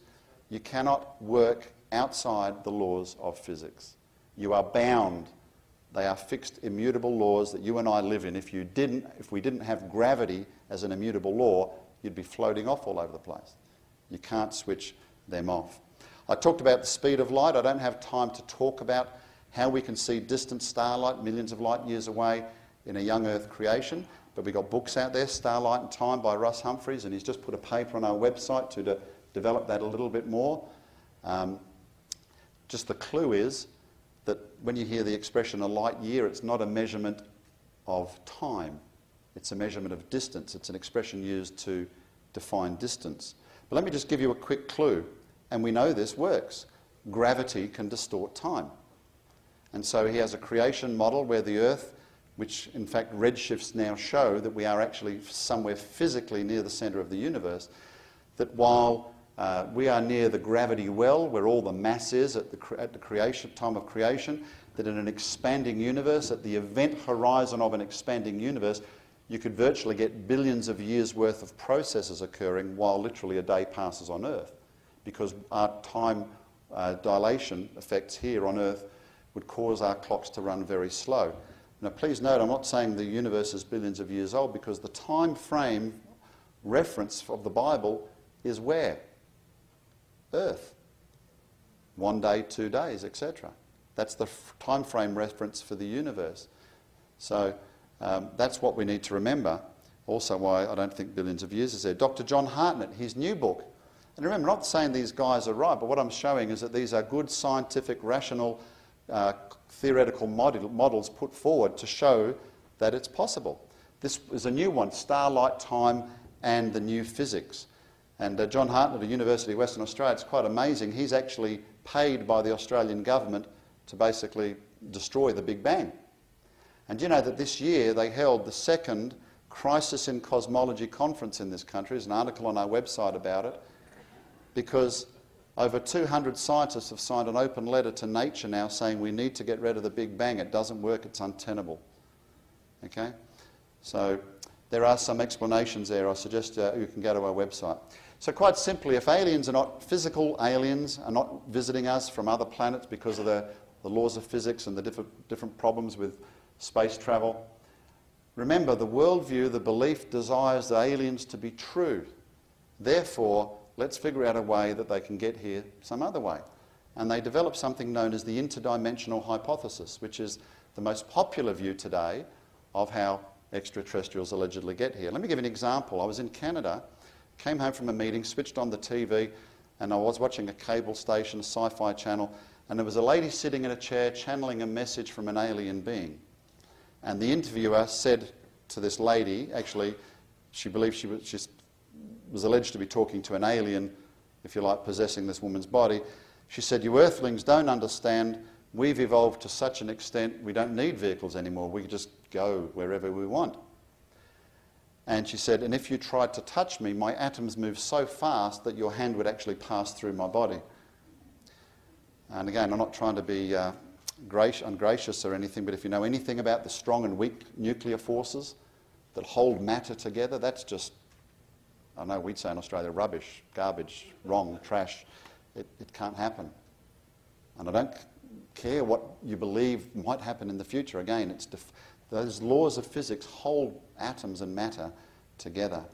But what's happened, this interdimensional hypothesis has now sort of really taken on a religious significance, because it's showing that, you know, aliens say we're going to evolve to some higher transcendental state.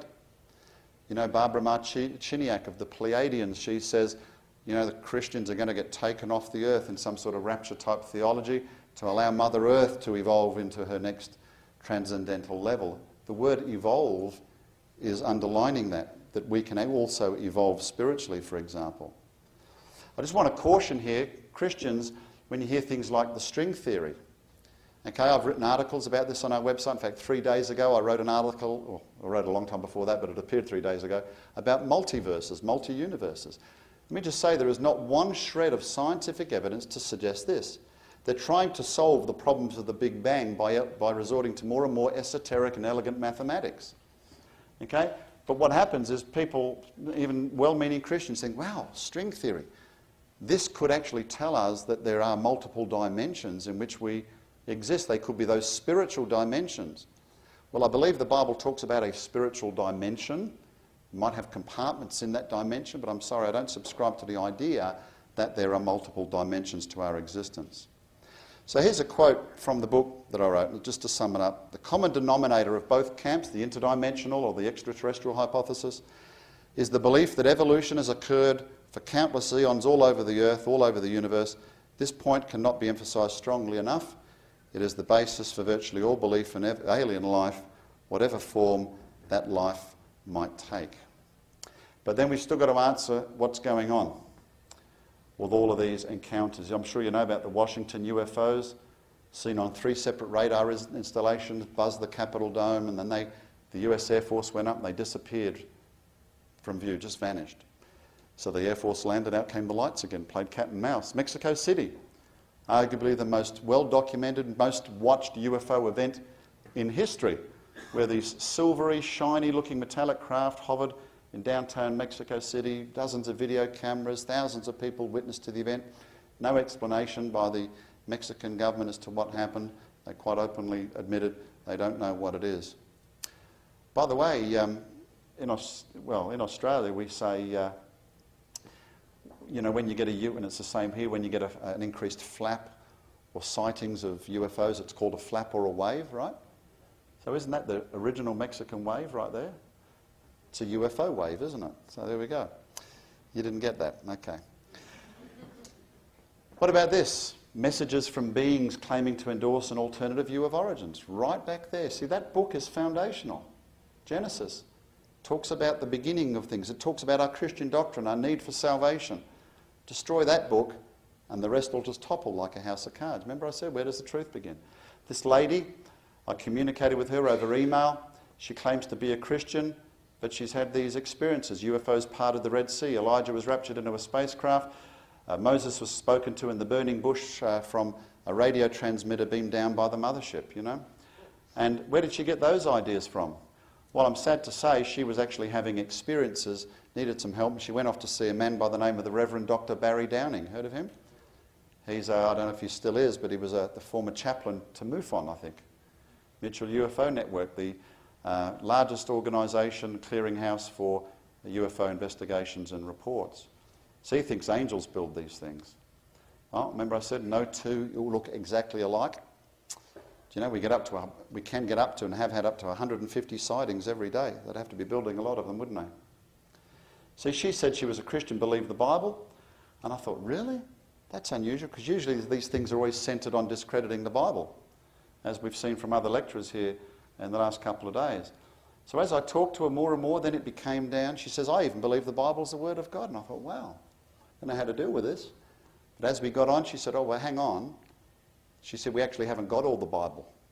The bits about aliens and UFOs have actually been removed, and they're apparently locked up in the Vatican basement in a conspiracy between the US government and the Catholic Church. So the reality was she actually didn't really believe the Bible was the Word of God, you see. Why did she interpret it like that? And here's the key, here's the power in this phenomenon. It's because of the experience. The reason I focused on worldviews, to say we all have one, is the experience, which can be real, becomes your filter now and your worldview. You interpret your reality now based upon your experience. The experience can be real. But here's a danger. Because if you're dealing with a time or a dimension or a being that you have no knowledge of, you need to be careful. See, I can hold this up here, and let's say if I, by sleight of hand, made my pointer disappear, you have enough knowledge of our time-space dimensions in the world you live in. You know, I actually can't make matter disappear, right? So you were more to say, how did he do that? What was the trick? But if a little grey entity stands at the bottom of your bed in the middle of the night and says, I'm from Zeta Reticuli, or wherever it is, well, how do you know that? How do you test that claim? And you know, the claims of our visitors, who are supposed to be here, benevolently looking after us, and maybe you heard Joe this morning and you heard that they're not very benevolent, are they? And they lie. If they're highly evolved beings here to look after us, why do they tell us things that we demonstrably know are not true? It's not in keeping with highly evolved benevolent beings, is it? Remember Dr. Jacques Vallée? One of the guy I've got a lot of time for. He doesn't have anything to do with the UFO movement anymore because I think he believes it's been hijacked by the New Age movement. Belief in the reality of UFOs is spreading rapidly at all levels in society throughout the world. Books and periodicals appear at an ever-increasing rate. Documentaries and major films are now being made by young people of the UFO generation, young men and women who were born just after World War II, who grew up with flying saucer stories, who have moved into influential positions in the media. Who are some of those people? Steven Spielberg. Paul Allen, co-founder of Microsoft. The Paul Allen Array at SETI Institute is going to be named after him.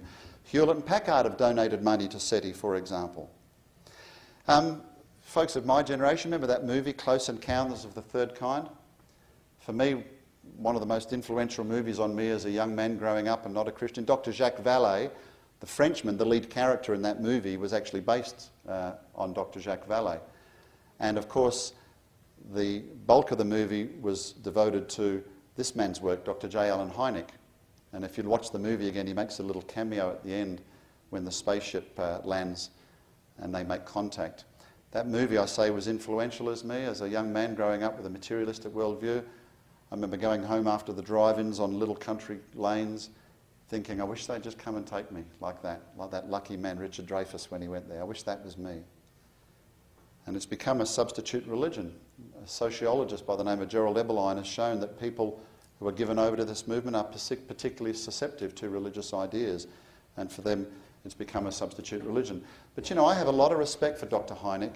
He was a real physical scientist. As you know, he investigated different projects for the US government, started his own organisation, UFO. And he said this: certainly the phenomenon has psychic aspects. I don't talk about them very much to a general audience because the words psychic and occult have bad overtones. They say, oh, it's all crazy. But the fact is, there are psychic things.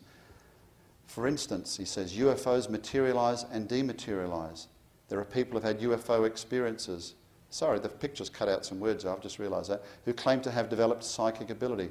There have been reported cases of precognition where people had foreknowledge or forewarning they were going to see something. There's been a change of outlook, a change of philosophy of persons' lives. And you see, those are rather tricky things to talk about openly. But it's there. Many people like Jacques Vallée and I feel to some extent it might be a conditioning process. They're right, aren't they? They're exactly right. You see, the reason I respect Dr. Hynek, even though he was a physical scientist, he used words like, you know, paranormal, paraphysical. You know, he didn't start off from the same worldview as me, but I might use another word to describe that same phenomena: supernatural, spiritual. Why? Because my worldview tells me already that there is a spiritual dimension to this universe, this existence. How do I know that? Because how did the universe come into being, so on and so on. See how it starts back with your origins, your view of origins. You know, you can't go to those other realms. I believe this is an interdimensional issue we're dealing with, and we are being visited by beings from another dimension. You and I can't go to that dimension. We're stuck here. But these beings can obviously come between the two, and we've had a really important visitor from another dimension, the Lord Jesus Christ, who said, my kingdom is not of this world. My kingdom is from another place. He said that when he was standing before Pilate, facing death, facing crucifixion. He didn't waver. And in that transfiguration event, you know, when he stands there and a light came and the voice from heaven said, you know, this is my son with whom I'm well pleased. His disciples said, we didn't follow cleverly invented stories when we told you about the power and coming of our Lord Jesus Christ. We were eyewitnesses of his majesty. You know, folks, if Jesus is the creator of the universe, it's God in the flesh. Hebrews says when you look at Jesus, you are looking at the exact representation of his being, God. If you want to know what God was like in the flesh, he says, look at Jesus. He was the only sinless man to walk the face of the earth. That's why he was the only one that could pay the price for our rebellion. And you know, if he is the creator as the Bible describes, why do we get hung up on this 6 days? As I said, it could have been 6 seconds. But you know what? He could change water into wine, and he did at the wedding at Cana. That's a party trick, isn't it? If you're the creator of the universe. You know, science shows men don't rise from the dead. One of the most well-documented events in history is that Jesus Christ rose from the dead. How do you explain that? How can God do that? How can men rise? How can he raise men from the dead? Because he's the author of life. He has the power over life and death. You know, and Jesus gives us a heads up. In Matthew 28, for false Christs and false prophets will appear and perform great signs and miracles to deceive even the elect, if that was possible. Who are the elect? The church. Some people say, well, that means it's not possible. I actually disagree. Lots of Christians believe in evolution. And as I say, I think that takes the focus off our incredible, omnipotent, omnipresent, and omniscient God. Great signs and miracles. Could that be alluding to some of the incredible things that we see in the skies today? manifestations that seem to be miraculous? Well, the nature of UFOs, you know, they've been seen throughout history, haven't they? They've changed shape over history. The American Indians, for example, they said they saw flying canoes with occupants on board, and the ancient Romans and Greeks saw flying shields with people on board. Seen on radar by multiple credible witnesses, they can materialise, dematerialise, change shape, etc. Animals are spooked, just like you saw in the movie Close Encounters. Do you know, what is it, 1896, 1898, there was the airship waves in this country, and they looked like the forerunner of those airships that were just about to appear on the American landscape that had already been appearing in Europe. It does appear that they appear to the cultural understanding of the day. So I want to give you an example, and again, think about the worldview influences that cause us to interpret things different ways. I mentioned what a 5-year-old boy thinks a UFO is. Just imagine 150 years ago, a farmer is standing in his field and he sees some strange lights moving around like they're guided intelligently. How does he interpret that? Because he's never seen a car, a rocket, a spaceship. He doesn't understand that technology. So he might say, well, maybe my eyes are playing up, I need glasses, or maybe it's an angel or a demon, because people were more religiously disposed in those days. But let's shift forward 150 years to today. Somebody sees some lights moving around in the sky, and they look up and they say, I think I've just seen a, what? UFO. And UFO doesn't mean an unidentified flying object anymore, does it? It means alien spaceship with people from another planet. And why? Because of science fiction. NASA spending billions of dollars looking for life on other planets. Why? They want to find some microbes on Mars to try to find out how life arose on Earth. Yet the Earth is full of life everywhere, encyclopedias worth of information on the DNA of every creature, and we can't figure it out. Starting from the wrong premise. Some of those shapes, of course, the most common shape today, it appears, is this triangle shape. If any of my colleagues and friends here have a theory on why that is, I genuinely would like to hear it. Here's one, 1957, New Mexico. Has there been an explanation to that one? I don't think there has, but it's a great photo, isn't it? Didn't make any sound as it moved. They appeared there as balls of light. So you see, I can't lasso a UFO and pull it in and do an empirical test on it, right? So you interpret it according to your belief system. But you know, it's at this area and this growing phenomenon of alleged alien abductions where I believe we can unpick it. I gave one explanation. Listen to the stories. They contradict each other. They can't all be true. They lie. But obviously, researchers use something known as the classic abduction syndrome. You've heard of that, the CAS? There's a pattern of 8 markers. You know, there's a capture at night driving a car, or maybe you're in your room, something happens, an examination aboard the ship, telepathic conferences, a tour. We go on, maybe you're taken to other worlds. A theophany, you meet a divine being. Joe said, you know, the Rail, for example, he thinks he's met Jesus, Buddha, Muhammad on the spacecraft. They're all living together in peace and harmony, and you Christians have just got to get rid of your old fuddy-duddy ways. They're returned, and often they don't have any conscious recollection of their experiences, but they show markings and suffer post-traumatic stress. And as you saw in the video, often they go off to UFO researchers to find out what's happened. Of course, it'll always be interpreted as, hey, you had a real alien visitation. Well, let's have a look at the nature of abductions. It says entities can pass through walls or suddenly appear in the room, experiences are controlled, have no control of the situation, say no conscious recollection of events, injuries, markings, similarities to out-of-body experiences and near-death experiences. People have claimed, you know, that they've appeared above the operating table, or, you know, they've died for a few moments and they see the big white light and they see their dead relatives standing on the other side with aliens next to them. What's going on there? And they make predictions of a future global chaos too. Well, here's a quote, and again, see, when you read my book, you don't have to believe little Joe Christian here, because my book, if you like, is the collation of other people's work. And I'm going to make, there's a reason I say that, because often some people, they don't give you all the information. But here's Donna Higby, one of leading abduction researchers, does hypnosis, etc. Look what she has to say. And again, to the best of my knowledge, I don't know if she's a Christian, but I believe she would probably be hostile to my Christian explanation. She says, I noticed a drastic change in the attitude of several of the abductees from one meeting to the next. People who had been traumatised all their lives by ongoing abductions, had only anger and mistrust for their non-human abductors, suddenly started saying they'd been told, shown that everything that happened to them was for their own good. The abductors are highly spiritual beings helping them to evolve spiritually. There's that word, evolve again. She says, by accepting this information, and the abductees stopped fighting abduction, instead became passive and controlled. When I checked with other researchers, I found this was a pattern repeating itself over and over again around the countries. I became concerned that abductees are accepting these explanations from entities that we know can be deceitful. You ever had a situation where one of your friends lies to you?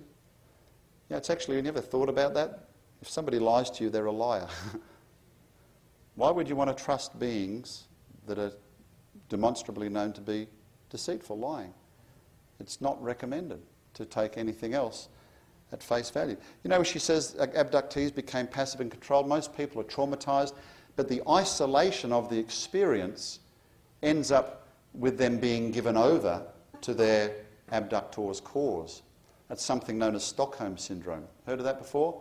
Where you find empathy with your abductors or your captors. A classic example in this country most people remember is Patty Hearst, when she was kidnapped by a terrorist group and then robbed a bank with them.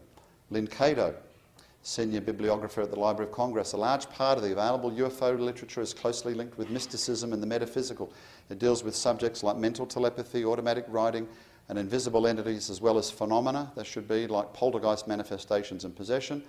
Many of the UFO reports now being published in the popular press recount alleged incidents that are strikingly similar to demonic possession and psychic phenomena that have long been known to theologians and parapsychologists. Wow, sounds like it's been around for a while. Jacques Vallée showed in his book that people had encounters with fairies, were given otherworldly journeys and taken off, and there were also accounts of sexual exploitation in those.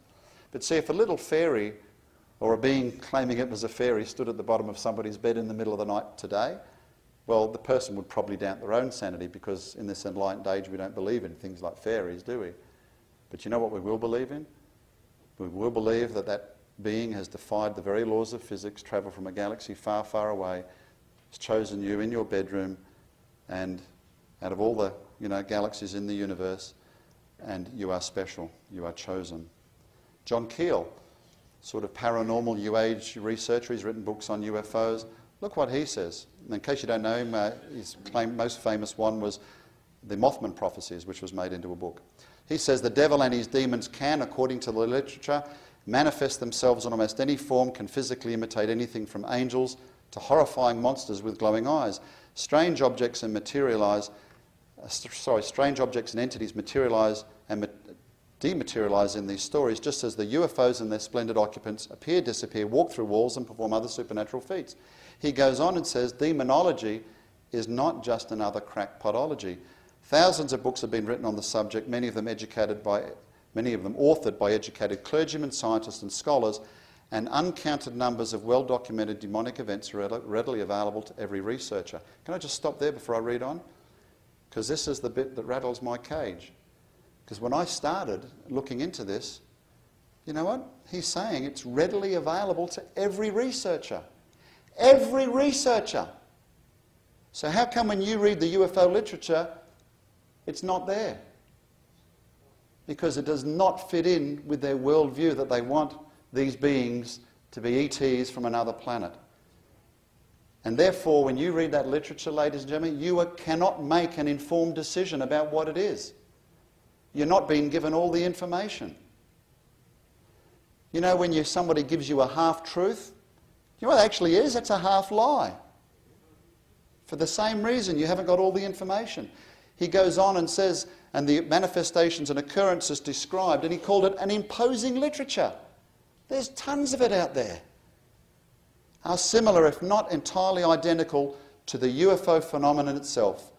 Victims of demonomania suffer the very same medical and emotional symptoms as the UFO contactees. I talked about the meaning of these things, the origins, the foundational meanings. The Bible claims to be the history book of the universe. It tells us about the beginning. This one, unlike any other history book, tells us about the end. Do you know what? The devil, Satan, Lucifer literally means being of light or bearer of light. It says he masquerades as an angel of light, light being synonymous with everything that is supposed to be good and pure and holy about God. No wonder he could deceive people in the garden. But you know what? This book tells us the end, as I said. And the devil knows his fate, doesn't he? He can read it just like you and I. He's an intelligent, powerful being. He knows his fate. So what's going on? Because right back there at the beginning in the Garden of Eden, a cosmic war began. And Satan knows his end. Genesis 3:15 says, you will strike his heel and he will crush your head. You're doomed, mate. That's what God said to Lucifer. So he's on a crash and burn policy. He wants to take as many down with him as he can. Who does he want to take down? Us. Why is he so interested in us? Because we are the apple of the Creator's eye. He made this earth and this universe, believe it or not, for us and for himself. I'll get to that in a moment. And he is trying to spite his Creator. That's exactly what he's trying to do. 1 Timothy 4:1 warns us, the Spirit clearly says that in later times some will abandon the faith and follow deceiving spirits and things taught by demons. There's a heads up, church. Don't be deceived by experiences, signs and wonders. What's going to be your filter for that? How do you determine whether it's true? You can only determine it's true if you've got a source of information from the one who is outside our time-space universe and can tell you what's going on in these other dimensions. Look what Dr. Jacques Vallée said. And again, I'm not sure, my understanding, he's not a Christian, the way that I would understand it. He says, I propose the hypothesis there is a control system for human consciousness. What takes place through close encounters with UFOs is control of human beliefs, control of the relationship between our consciousness and physical reality, that this control has been enforced throughout history, that it is of secondary importance, that it should now assume the form of sighting of space visitors. It's the old age phenomenon dressed up in the emperor's new clothes. A Christian apologist, John Ankerberg, teamed with ufologist John Weldon. I like the way they sum it up. How credible is it to think that literally thousands of extraterrestrials would fly millions or billions of light years simply to teach New Age philosophy, deny Christianity and support the occult? Why would they consistently lie about things which we know are true? Why would they purposely deceive their contacts? Good questions. And then here we're given another heads up. In Galatians 1:8 it says, even if we or an angel from heaven should preach a gospel other than one we preach to you, let him be eternally condemned. There's actually a warning that fallen angels could come and preach an alternate gospel to you. Has there been any precedent for that? Well, I believe there is in the so-called experiences that people have. But you know what? Do you know a guy called Joseph Smith? He's the father of the Mormon religion, isn't he? He had what I've coined the visitor experience. You need extra-biblical revelation. You need to go and sort out the apostate church. Who is the apostate church? The evangelicals. They got it wrong. Here is more. Actually, the Bible's warning is very clear in the end of Revelation. Do not add or take away from this word. And then there was another man named Muhammad. He had the visitor experience too, didn't he? Meditated in a cave for 6 months, and his ramblings and writings were written down on bits of bones and parchment. There's even some debate amongst Islamic scholars today as to when that was collated into the Quran. And there you've got two of the biggest cults in the world. You know what's a very common denominator in those types of cults, the same way we see in the UFO cults? Polygamy, multiple partners. In the UFO cults, people give their wives over, their children over to these leaders because they think that the intimacy of having an encounter with a divine being is going to be somehow beneficial to them. What happens when you die and you go to be with Allah? You're going to go to paradise and you're going to have lots of virgins and sex again. Sex is a way of controlling people. Nothing new under the sun, Solomon said. I'm not part of the reproductive hybrid explanation on spacecrafts and elaborate things. I've always found the simplest explanations are the best. It's a form of abuse. The same way people are controlled today, verbally, physically, sexually. It's a method of control to get people to play their game. Now, I just want to deal with this issue of whether God could create life on other planets, because the major thing is, again, we look out there and we say, it's so big. Why would he have made it so big if we're the only life that exists? Look what Paul Davies said. Christianity in particular has difficulties with regard to the special role that Jesus Christ plays.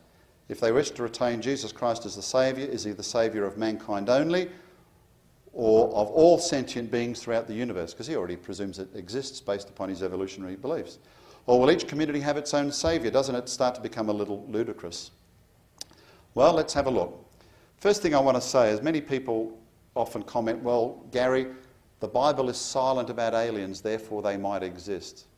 That's actually an argument from silence. And it actually makes more sense to say, well, if the Bible's silent about something, it might be because they don't exist. But I believe if we look at the big picture of the gospel, we can actually determine whether intelligent ETs exist. Now, let me just make a distinction here. If I saw a dolphin swimming in, or we found a dolphin swimming in the sea on Europa, I don't think that would falsify Scripture. But see, if I believe the Bible to be the truth, the very words of God, I should not be worried that it can be falsified on things that I demonstrably know are black and white and right in the Scriptures. So I know some people have a genuine motivation, and I've been asked, and they want to put ETs in the Bible somewhere because their concern is, you know, if one steps out, a real one, I'm not talking about a fallen angel, demonic manifestation, if a real ET comes out, lands on the White House lawn, shakes the president's hand, that would destroy my faith. Well, you know what? It would. But it's not going to happen because I know the Bible's true.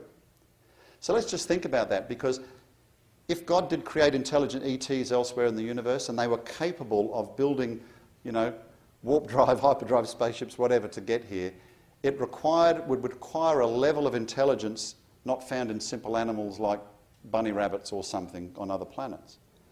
They'd have to make decisions of what would be right or wrong. They'd be not only self-aware but intelligent. They'd have to be able to make decisions that are moral. What's good for them, what's not good for them, right? Let's not all eat each other, for example. That's a moral decision. By the way, morality comes from the Bible. Humanistic worldview can't give you a moral code. So just think, if they were visiting the earth, that would be breaking God's dominion mandate, what we call in Genesis 1:28. Man was given dominion over the earth. Go and subdue the earth. He made us the bosses here, and he put us on the earth here for our benefit. So advanced aliens with the technology to visit earth would in fact have dominion over man.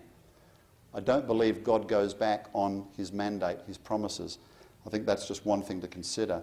But Romans 8:21-22 tells us the whole creation groans and travails under the weight of sin. When you hear the word the creation, or in the beginning, you know, the heavens and the earth, it's what's called a merism. And it rightly means it's an all-inclusive statement. It means everything. Everything that exists. So the whole creation groans and travails under the weight of sin. So just imagine if poor Mr. Spock is sitting out there on the planet Vulcan. Vulcans now get cancers and they're going to die because of what happened here on Earth. Folks, the curse was actually universal. There's no unfallen parts of the universe, I'm afraid. I know it's universal because in the end God tells me he's going to wrap up this heavens and earth, this creation, like a scroll, going to be destroyed in a fervent heat, and he's going to make a new heavens and a new earth, isn't he? So that's what I know. So that's a bit unjust. God is always just. So let's go. When God came to this earth, he came as a man. He came not only to redeem mankind to himself, here's the scripture references, but his creation back to himself. He's been described as our kinsman redeemer. He's our brother also. Okay? The Bible tells us you've got to be basically a human being to be saved. Hebrews 2:17, it's not angels he helps, but Abraham's descendants. The church has been described and is Christ's bride, right, for eternity. Jesus is not a bigamist or polygamist and going to have lots of brides throughout the universe. Okay? You know, when he was on the cross, if you like, and he was born, or the church was born out of the wound of Christ's side, it's analogous to what happened in the Garden of Eden, where Eve was born out of Adam's side. The Bible calls Jesus the last Adam because there was a real physical, historical first Adam. As I said, you've got to be a physical descendant of Adam to be saved. We go on. As I said, the heavens are going to be destroyed by fire or a fervent heat. So aliens who've not been affected by the curse through no fault of their own, who cannot be saved, are now going to be destroyed when God creates a new heaven and a new earth. That would make God morally wrong. And I don't believe he's capable of being morally wrong. And here it is. The Bible says Christ died once for all. He's not going to be crucified, raised again on other planets and have lots of brides. The Bible's big picture, I believe, discounts the idea of sentient, intelligent alien life. Now, I don't think you're going to find a dolphin swimming on Europa. I don't think that is consistent, but I'm saying I don't think that would falsify the Bible, but I don't think that will ever happen. We might find bacteria on Mars or some other places, but you know what? We've been sending probes there for years. Who's to say that we didn't contaminate the place? So why is the universe so big? Why did God make it so big? Isn't it an awful waste of space? You're looking at one of the most downloaded photos of the NASA website, the Eagle Nebula.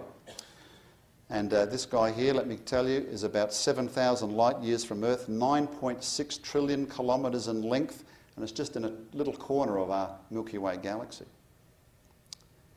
Of our universe.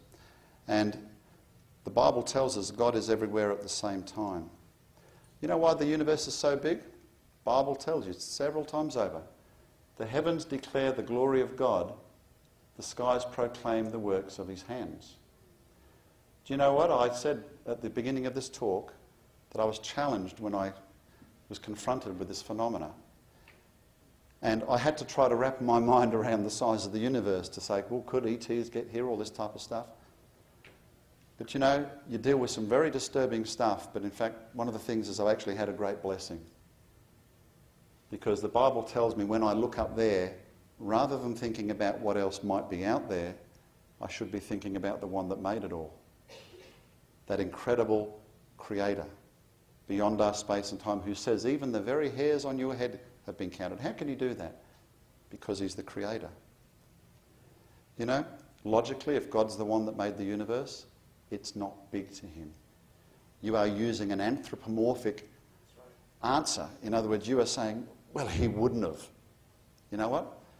It's not about what he could have done, might have done, would have done. It's about what he said he did. And he made that, and he made it for himself to display who he was. Just think about this. Remember Abraham in Genesis? God says to Abraham, I'm going to make your descendants as numerous as the stars in the sky.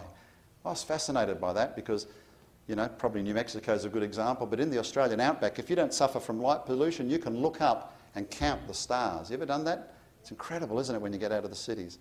Do you know, you can only count about 9,000 stars with the naked eye. That's all.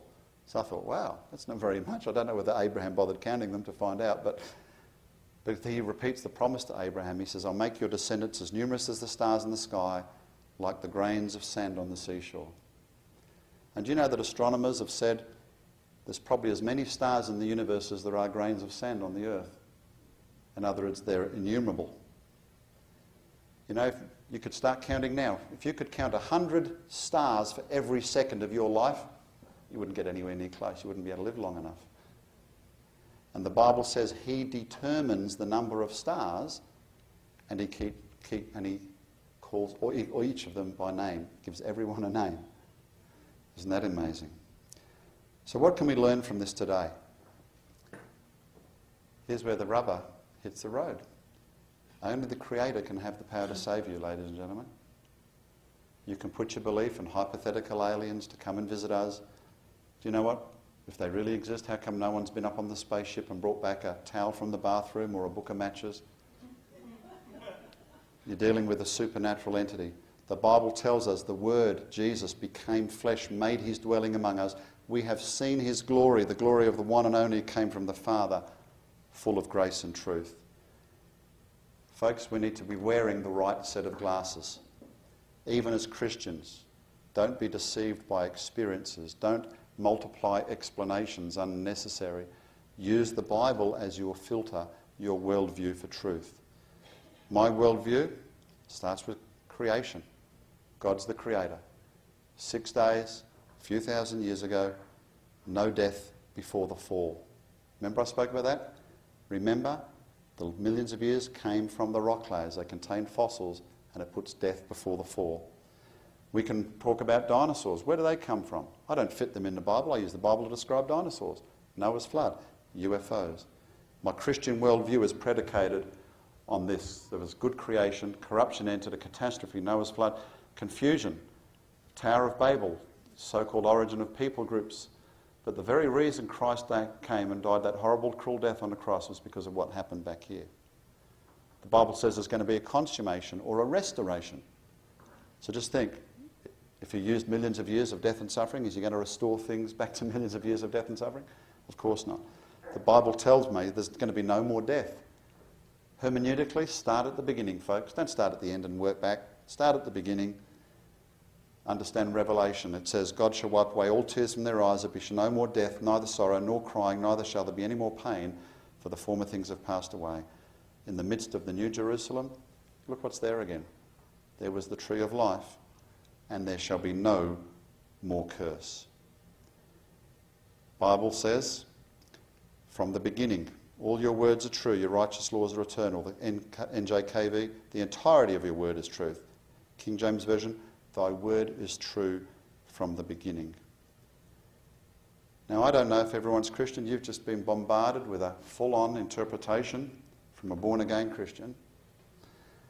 I hope you've heard that there's an alternative explanation, but you know, there is a way that you can actually be immune from these deceptive experiences. Because one of the reasons people interpret them differently is because they're wearing a different set of glasses. And Paul tells us the man without the Spirit, what is that? That's the Spirit of God. A promise from God that when you believe in the one whom he sent, that you will be reborn. God's Spirit will dwell in you, and you'll actually be able to understand this phenomena, the nature of it for what it is. But he says it's foolishness to them. They cannot understand them because this has to be spiritually discerned. You know what? Science shows us there is a spiritual dimension to our universe. Therefore, there is a spiritual dimension of our existence. And you've got to try to account for that. My good friend Joe Jordan, in their book, Premise of Spiritual Warfare, you know, Joe described himself as a crystal ball-gazing New Ager. He says they didn't start out as Bible pounders with a point, in fact, quite the opposite. They were looking for the truth, just like everyone else. It was the research and the data they found that made believers out of them. I often tell people about Joe and Wes at the time, and I say, well, you know what? They tried to get outside the squares. Is there any group not being abducted by aliens? Yeah, you heard Bill D and some of the explanations today. So they rang their colleagues around America. That's religious stuff. Don't want to deal with that.